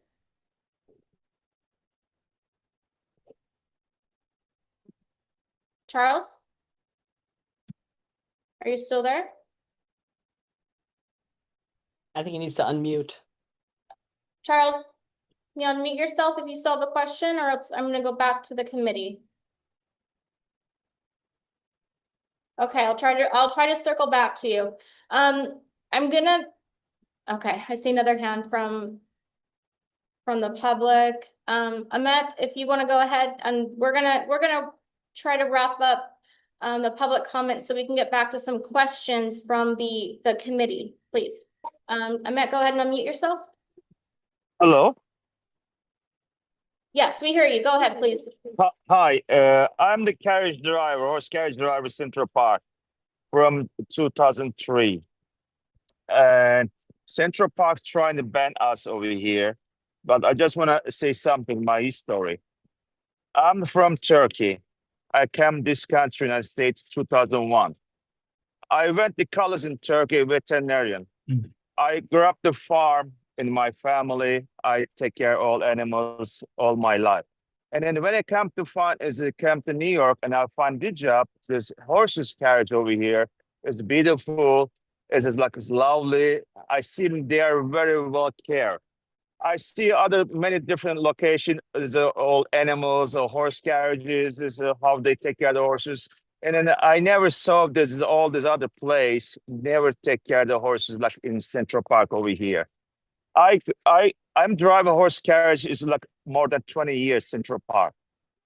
And I have a 2 horse right now. Even I am in the Central Park right now with my horse. My horse name is Chocolates. Is next to me right now. I have 2 sons. I have 2 child. I take care of them. I grab them. I feed them. And I have also take care of 2 horses. They are part of my family. I take care of them. I feed them. And then if they have any issue, I stay with them. It depends, doesn't matter how many hours, even I couldn't sleep. I stay with my horses, take care of them, and make sure they're safe, they're healthy, they're happy.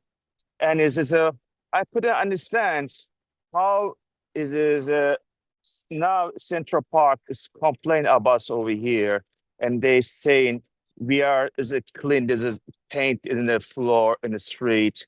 I couldn't believe that. This is a horse carriage in Central Park since they opened the first day, 1858. And then this is, I think the person is Dave. I don't know how long he worked in Central Park, but I think I'm Central Park more than him. And then I see him every single day. What's going on over here?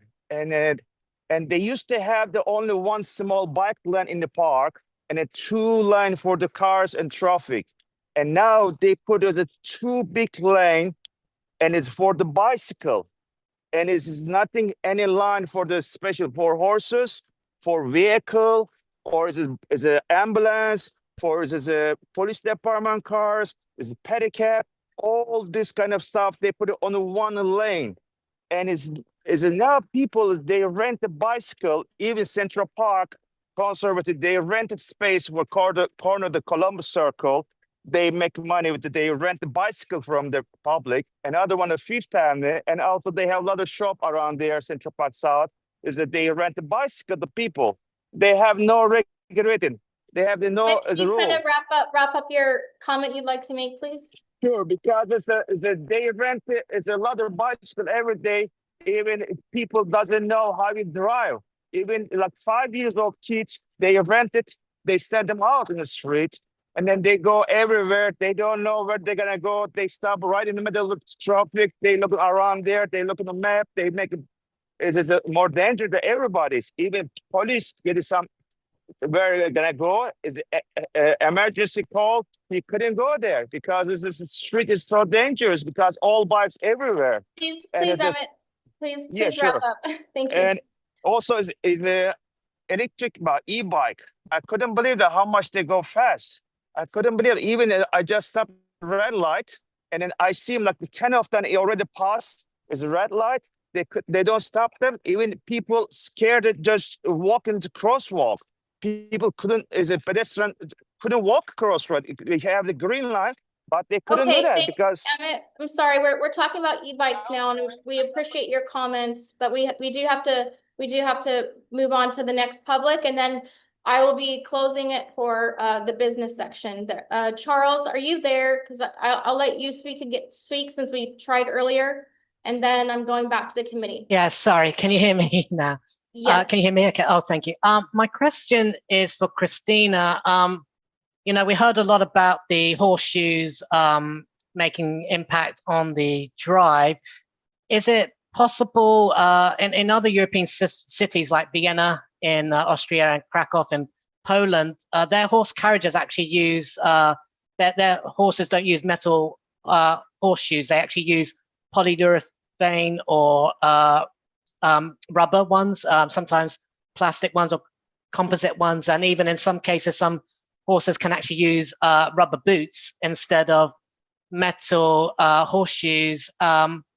Would that be something that could solve this issue? And then my quick comment before Christina answers that, my quick comment is just to the committee to let you guys know that there is an article in the New York Post just this month that talks about how accidents between cyclists and pedestrians have been up 25 in June 2025 compared to 12 incidents in 2024, with 1 fatality this year, e-bike rider with a pedestrian due to that redesign of the drive. So there is an issue there, and the president of the E-Vehicle Safety Alliance, who has commented that, it's really dangerous for people with disabilities, what's happening with what's going on there. Thank you.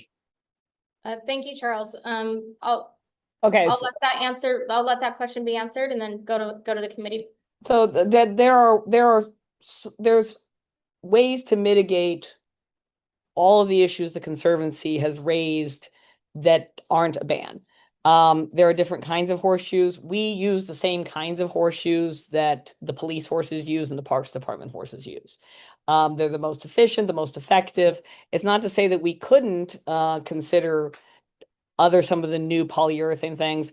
In Charleston, South Carolina, they use big rubber, what they call them Bermuda tires. They're big rubber shoes. Those don't really work in New York City because we have winter. That anytime you get any amount of, possibly freezing or slick stuff, those are not appropriate. But that being said, we certainly could explore other options, especially as, farrier technology evolves. But our horses do wear the exact same shoes that the police horses and the Parks Department horses use. Great, thank you. Thank you for that answer. And thank you, Charles, for your questions and your information. Uden, do you have a question for one of them specifically, or is it a comment? I had a question specifically for Adita, which I think was Adita. Yeah, she's a public, but she's not, we can't. Oh, okay, got it. Sorry. Okay, I'll save it for our discussion. Okay. In committee, okay. Thanks. Okay, all right, any more questions from the committee? Please raise your hand, or else we're gonna end and go into business session. I see no hands raised, so if there is a hand and I don't see it, then speak, please.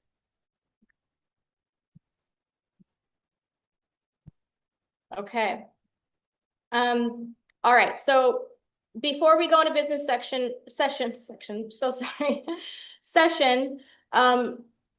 I would like just to ask both David and Christina, in 1 minute of speaking, if you can, before we discuss this on our own.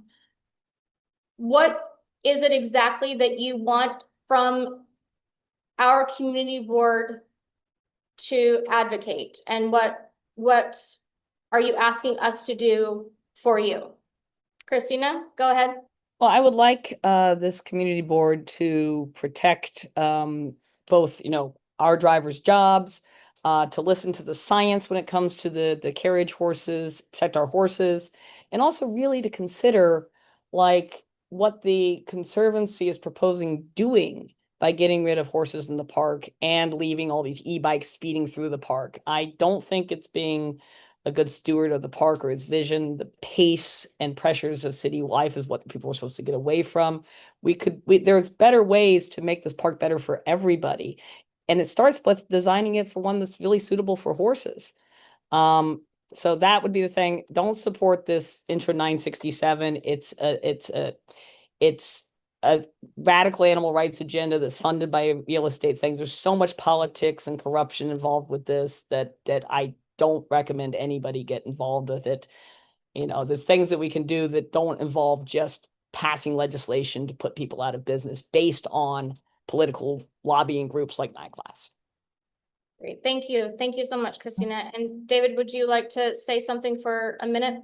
Yeah, first of all, I didn't come here tonight asking the committee to do anything. I came because you asked me to answer questions. Yes, about I did, and thank you. So Thank you. there's not a formal proposal by us for a resolution, but now that I'm here, we live in a democracy, and there is a process for passing laws. And in this case, that is a hearing in the city council. And I think that is the right next step for this whole conversation, which has been going on for 20 years. I'm not asking the committee to support Riders Law. I realize that it probably needs to be refined and made better. But I think a very responsible choice would be a resolution calling on the city council to have a hearing on Riders Law where these things can get hashed out. That's called the public process. It's public debate, and it's how we're supposed to do things in this city and in this country. And I would just urge you to think about that. Our concerns about public safety are legitimate. I don't need to show you that video again. I think we all worry that it is going to happen again and again, and someday, maybe not too far off, somebody's going to get really hurt.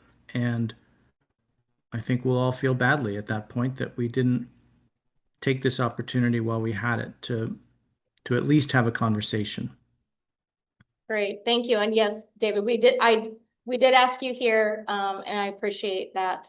I am going to now close this for a business session, which only members of the committee are allowed to discuss the matter, and no further input from the public or the speakers unless the chair decides. So I would like to start a discussion with our committee, and I guess the first thing that Well, we hang on. say- Are we supposed to no. leave? Are we No, supposed to you stay can here? stay. No, sorry Okay. about that. You can stay. It's just our business section and there's no more back and forth or questions directly. Okay. But you can stay on, you can leave, you can see the YouTube full video of what we discussed, and go to full board, whatever you'd like. Okay. Thank you. Okay, so I would like to know if you guys want to take a stand on this tonight, or what would you like to do? And then please open discussion. Everybody can unmute themselves on the committee. I think we should discuss it in committee in more depth than I think the few minutes that we have here. Okay, Robert, so you think we still need more information in order to make a decision on what we would like to? No, I think we need to process the information that we just heard Oh, from okay. two Understood. employees, right? Understood. Yeah, the pros and the cons, etc. Without with a neutral perspective. Let's just put it that way, because I mean I've heard from a couple of the members that some are for that law, some are against it. So I think that we should discuss it. Okay, absolutely. And I do want to say that we're going to continue to talk about this, but if we do decide not to vote on anything tonight, we can decide at the end of this if we choose to vote at the next meeting with no further discussion, but having had time to decide on how we would like to vote if there is a motion to make any voting part of it. I just wanted to put that out there, that is also part of what can be done. Yeah, David, go ahead. Just talk. I'd like to make I'd like to vote for a resolution to support Ryder's Law. I think that there's been a lot of dialogue about e-bikes and how they're problematic. That is not this conversation. That is a separate issue that I would love to have a conversation about, but this is not part of this. Yeah. We are a modern city. This is a public safety issue. This is a modernization issue. There's historical precedent for the city changing the way that we do things. And while I am very pro-business and I do not want folks to lose their jobs, I'm happy to support a resolution that is in favor of this law with additional considerations for the folks who work in this business, and that should be fleshed out farther than it is in the bill that's presented. But I think that this is part of a modernized New York, and that we need to continue to move forward and make sure that we don't have these issues. And I agree with the fact that these horses should not be walking around or trotting around in Midtown Manhattan. So my view is we should vote tonight, and we should vote on a resolution supporting the law. Thank you. Yeah, you didn't. Go ahead.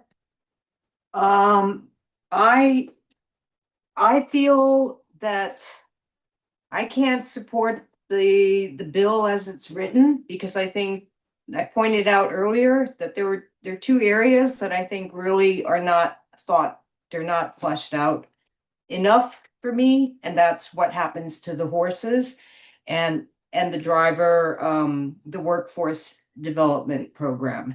And that's why earlier I wanted to ask Edita. I mean, the way it's written, the drivers who usually own the horses, what are they going to do with the horses? They're very expensive to maintain. They can't use them for work again in the same manner.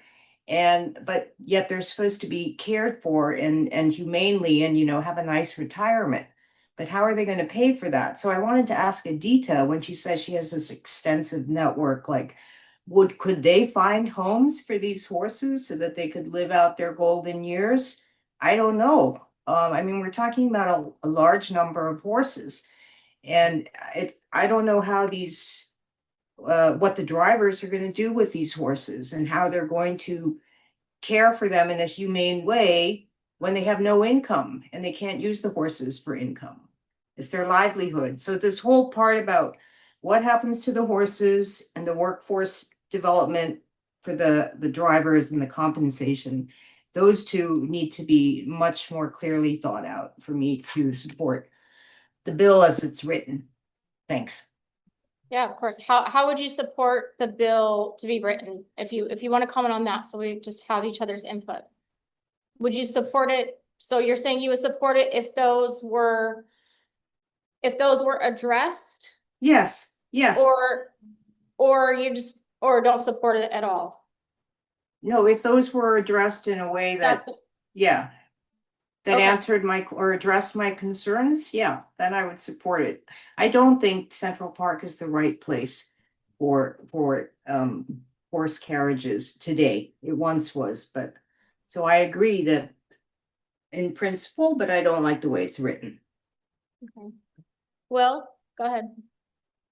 That's it. Yeah, I think probably the best option for me is what David recommended, which is that we recommend that they hold a hearing for it. But I would also I would go with Yoden as well and say, like, I'd support the bill, but really it needs to have stronger protections for the workers and what's going to happen with them. Okay. And we can include in that there's a hearing, that we'd like to see a hearing to flesh out those issues as well. Yep. Anybody else? Well, I guess I'm in a minority that I wouldn't support a ban of horses in Central Park. And to change my mind, I would like to see a study with the Department of Consumer Affairs, with the Small Business Administration, with the Economic Development Corporation or New York City and Company to talk about the impact to the tourism industry and to the horse owners as small businesses, and then it would have a plan of how this would affect the medallion market. I mean, there's just a lot of issues going on here, economic issues, besides just this so-called quality of life, because I don't really agree with that argument. Okay, anybody else? This is us just talking. We were sitting at the board office right now, just having a conversation. So anybody else's input on for, against, what they'd like us as a committee to do? Resolution with the exception of no resolution, don't support, we don't take a stance, we vote next time, but no discussion. There's options here, so I'd like to hear from our committee, other people in the committee. Sorry, I would also prefer a hearing if possible, because this also affects not only the rider and also, also the people that will be using Central Park. And I think these people haven't spoken yet, as far as tonight. And I would love to hear what the community, what the neighborhood, what other people think about this potential change.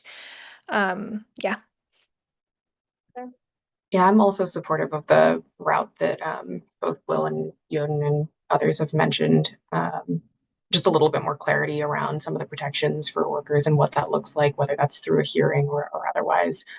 And then a couple other notes, I think also supportive of the point on the discussion around e-bikes being a somewhat separate issue. I think that is worth noting, but I just also am supportive of that as not as relevant to this discussion. And then I think I hear the point on the impact of the tourism industry as well. I am personally more swayed to users of the park and just the kind of limited impact given the number of rides versus just the overall users of the park. So hear that as a consideration, as a concern, but I think some of the other data points have pushed me in the other direction. So we're clearly not going to have data strict evidence anytime soon, or have all of these knowledgeable questions that we have. So I guess as a committee, what we need to decide is if we agree to support that, we do not support the carriage industry, but necessarily, but certain things need to be in place, like what happens to the horses, what happens to the jobs. There's a lot of components, so we do need to decide if we're saying anything or we're just not taking a stance, which is fine. Seems like, Tiffany, it seems like we have broad support to support the rider law with the exception of with the exception of the fact that we think that the public hearing is important for our public officials.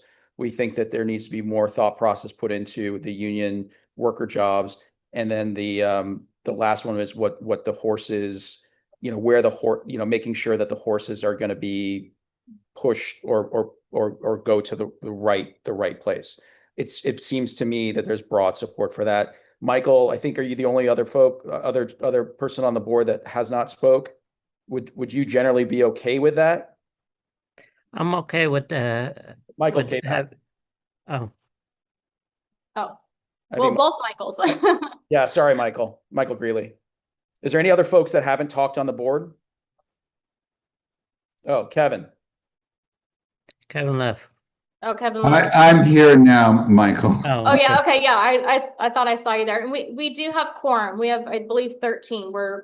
We have quorum to. What is the motion? The motion is. Go ahead. Yeah, go ahead. No, please, David. The motion is to a resolution in support of Riders Law, with the exception that we would like to see a public hearing to hear through some of the issues, as well as a more detailed understanding of what the city is going to be doing for the union jobs, as well as what's going to happen to the horses as they get off ramped from Midtown carriage rides. Can I just Would clarify anybody like to that? second? He Sorry. made a motion. Did anybody want to second that? We can add to that. We can add to that. But is there a second, or are we going back to discussion? I'll second. Okay. Was there another comment to be made before we I vote? think Kevin was going to speak. Oh, sorry, Kevin. I just had one question.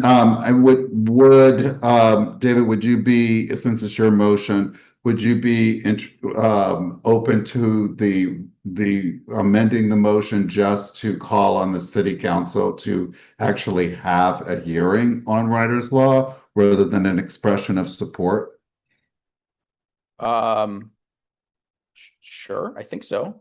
Will? Because I would vote for it if it was just to call for a public hearing on it. If it is an expression of support for the law as it currently is configured, I would vote no. Oh, I'm supportive of Riders Law. Yeah. Yeah. So So no, you would probably vote no, Kevin, if Correct. we're going to Correct. go with this motion. Correct. That's why I'm asking for the My no. problem with David's motion is that I don't want to support Riders Law the way it's written. So I can't support Riders Law. I would want to see changes to address, those two major issues. So, and I don't know if the hearing is the way to do it.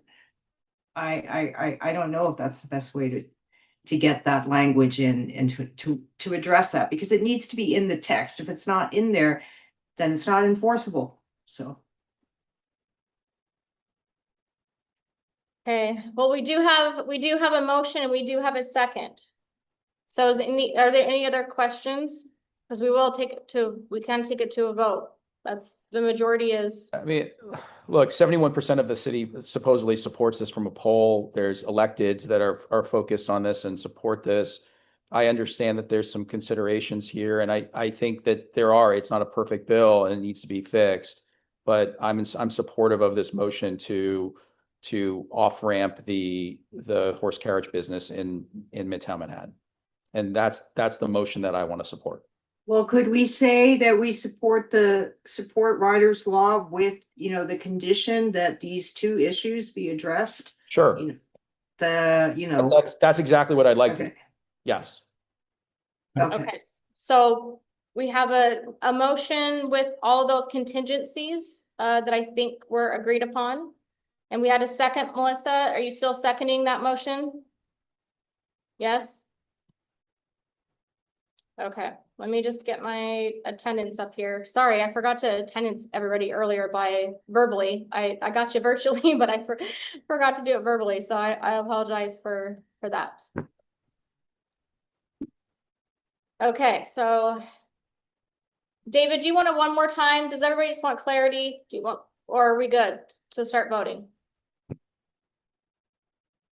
I think we're supportive of this law with what was the terminology with the contingency that that the changes gets made to focus on a more thoughtful way to deal with the workers as well as deal with the horses as this transitions. Yeah. And we would like to see a public hearing as a to have more discussion and dialogue around it. How to fix those two issues.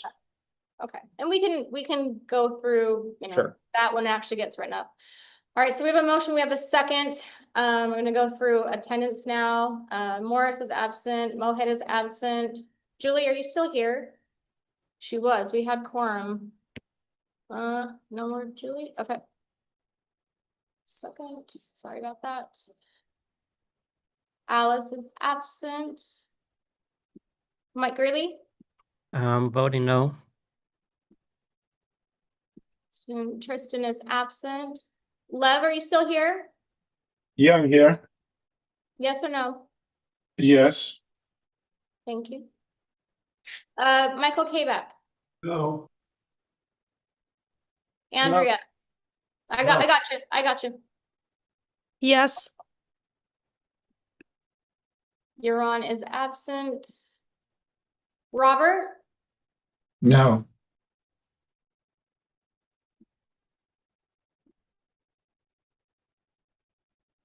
I'm a yes. Gabby? Yes. Will? Yes. Annie, I believe, is absent. David Shapiro? Yes. Melissa? Yes. Kevin? No. Yoden? Yes. Okay, let me tally. Sorry, 1 second. I'm trying to multitask here. Apologize. Just want to give the right numbers. Which it didn't do, so just a moment, please. 1, 2, 3, 4, 5, 6, 7, 8. We have 8 yeses, 4 noes, and 8 absent. Point of So- order? We do not have quorum. Yes, that was my point of order. Well, yes, we did. Yeah, point of order. Thank you. Yeah, we did have quorum when we made the motion. So But we didn't have it for the vote, is what you're saying. yes, as of Sure. now, when everybody just voted, there were people on virtually from the committee that are no longer on. I will just check one more time. So what will happen is then I take this to executive board and then it goes the vote and discussion goes from there. I just want to see if anybody else is on. Speak up if you did not give your vote. Raise your hand, yell at me, call me, something. Okay, All right, so we don't have quorum. So we will discuss this at executive board, and obviously any of you want to be present at executive board to, speak, you can. When is that? Exec board is the 7th, 2 days before full board. Thank you. Just message Marisa, yeah. Yeah, we can have more discussion. Yeah, payback. So what does that mean? We have 8 and 4, that's 12 and 8 left. So 8 Yeah. and 4 is not a quorum? 12 is not, I get it, thank you. Yeah, I would have had, I mean, if we could have had, it's 10 or more for us. And we didn't, we had 8. All right, I'll wrap this up. Third item on the agenda. Hang on 1 second. Anybody have any other comments about that? I mean, obviously this is a big discussion.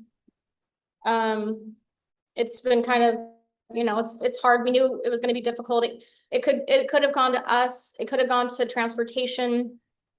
It could have gone to parks. It did fall in our committee's, lap. So it's a very difficult subject to address. So I do recognize that. Can I ask just a point of clarification? I'm so sorry. Okay, that's already closed, David. You want to come to executive board and No, I just don't understand. If 12 people voted, how is that not a quorum? I'm so sorry. I mean, I'm sorry. I'm the only one doing all of this at one time right now, and we're virtual. So give me just a moment.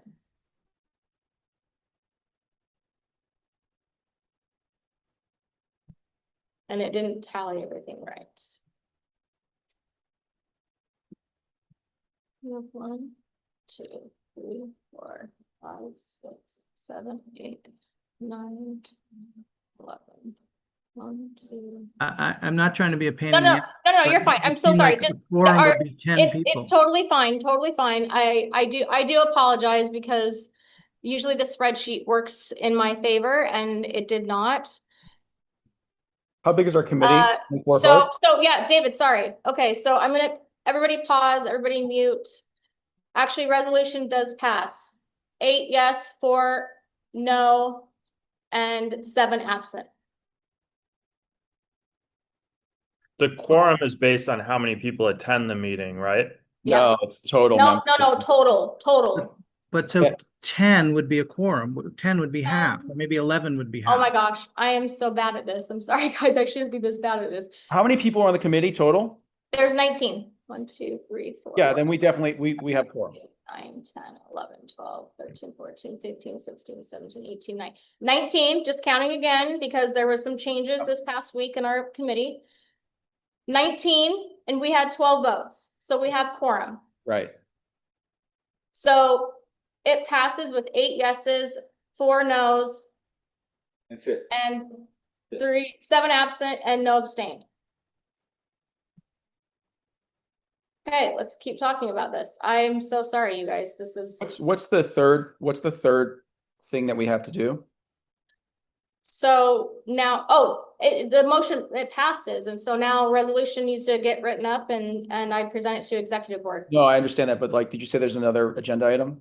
Oh yes, I'm sorry, but I had to go back to this because I said the wrong thing, and I do apologize for that, and that's embarrassing that I did not have. What's the next agenda item? Nope, sorry, David. Is there anybody that wants to write this resolution and represent the resolution that will be taken to executive and full board? Any volunteers? Sure, I'll do it. Thanks. Thank you, David. I'll help you. I'll work with you. So the third item on the agenda is just nothing. It's district needs.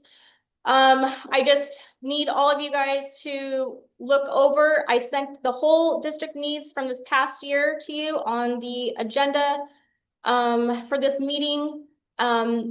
Please have any thoughts as to what's improved, what hasn't improved, where there might be gaps that are concerned only to our committee as city services and quality of life.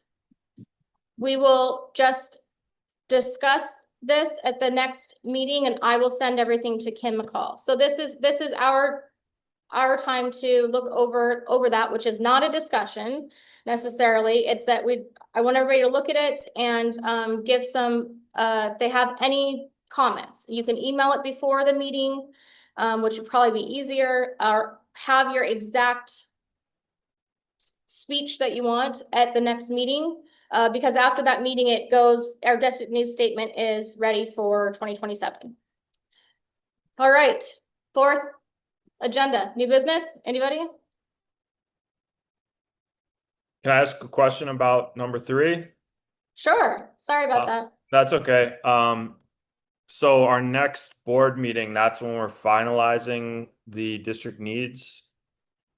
Not the next board meeting. Our next meeting as a committee will be the last time that we speak and kind of say what we want as far as our committee's district needs. So, and then I give that Kim McCall, she's in charge of the budget and whatnot. And then we create the statement, but the statement and the written component that has to be formulated, I need all of those comments, if you have any, by next meeting, because from that meeting, I have to write it up and pass it on. Got it. That makes sense? Yep. Hopefully. Sorry. It's okay. Any questions about 3? Anything on the agenda new? I actually have one question that potentially may be new business, just because of the conversation about e-bikes is obviously there's a lot of conversation around it. So I was wondering if it's something that has to fall into our laps like the horse and carriage did for this one, or if it's something that we could potentially bring up. I've been Because I trying do to, think Gabby, I've been trying to do this. I've been trying to address it, and the transportation folks will not bring it up. I would love to have ready bikes. I think that we need to spend time thinking about it and talking about it. Yeah. I continue to get pushback from all the folks on the board. It does, Gabby, to answer your question with that, e-bikes would fall under transportation committee. that's what I was gonna say too. I know it would touch transportation because of I mean, and streetlights and different things, so I didn't know if that would be the reason. Yeah, I mean, if there's something specific that comes across, I can always talk to David Sigmund, who's the chair of that committee, and see if we need to do, co-committee something. Let's do it. But that right now sits in their lap.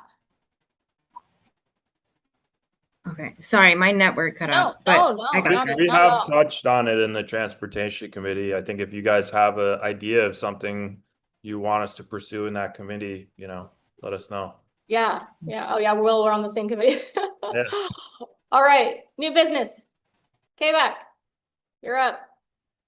So I just wanted to pass on the information that I'll be doing 2 free tours coming up on Sunday the 5th, that's next Sunday, in the Flatiron District. If you want to learn about the tiles on the subway stations on 23rd Street and who they are and why they're there, along with 2 hours worth of really fun information delivered by yours truly in an entertaining manner, you should join that free tour on the 5th.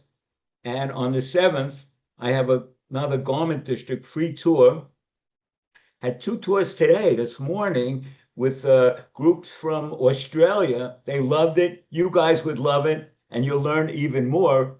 You think you know a lot about the city, but you'll find out a lot of stuff that you don't know if you take one of my tours. The 5th at Flatiron District, 11 o'clock. You can call me or email me. I'll give you more instructions if you want. And on the 7th, that's a Tuesday, of the Garment District, where we visit a factory where you can watch them making flowers that they sell to the theater district and other places.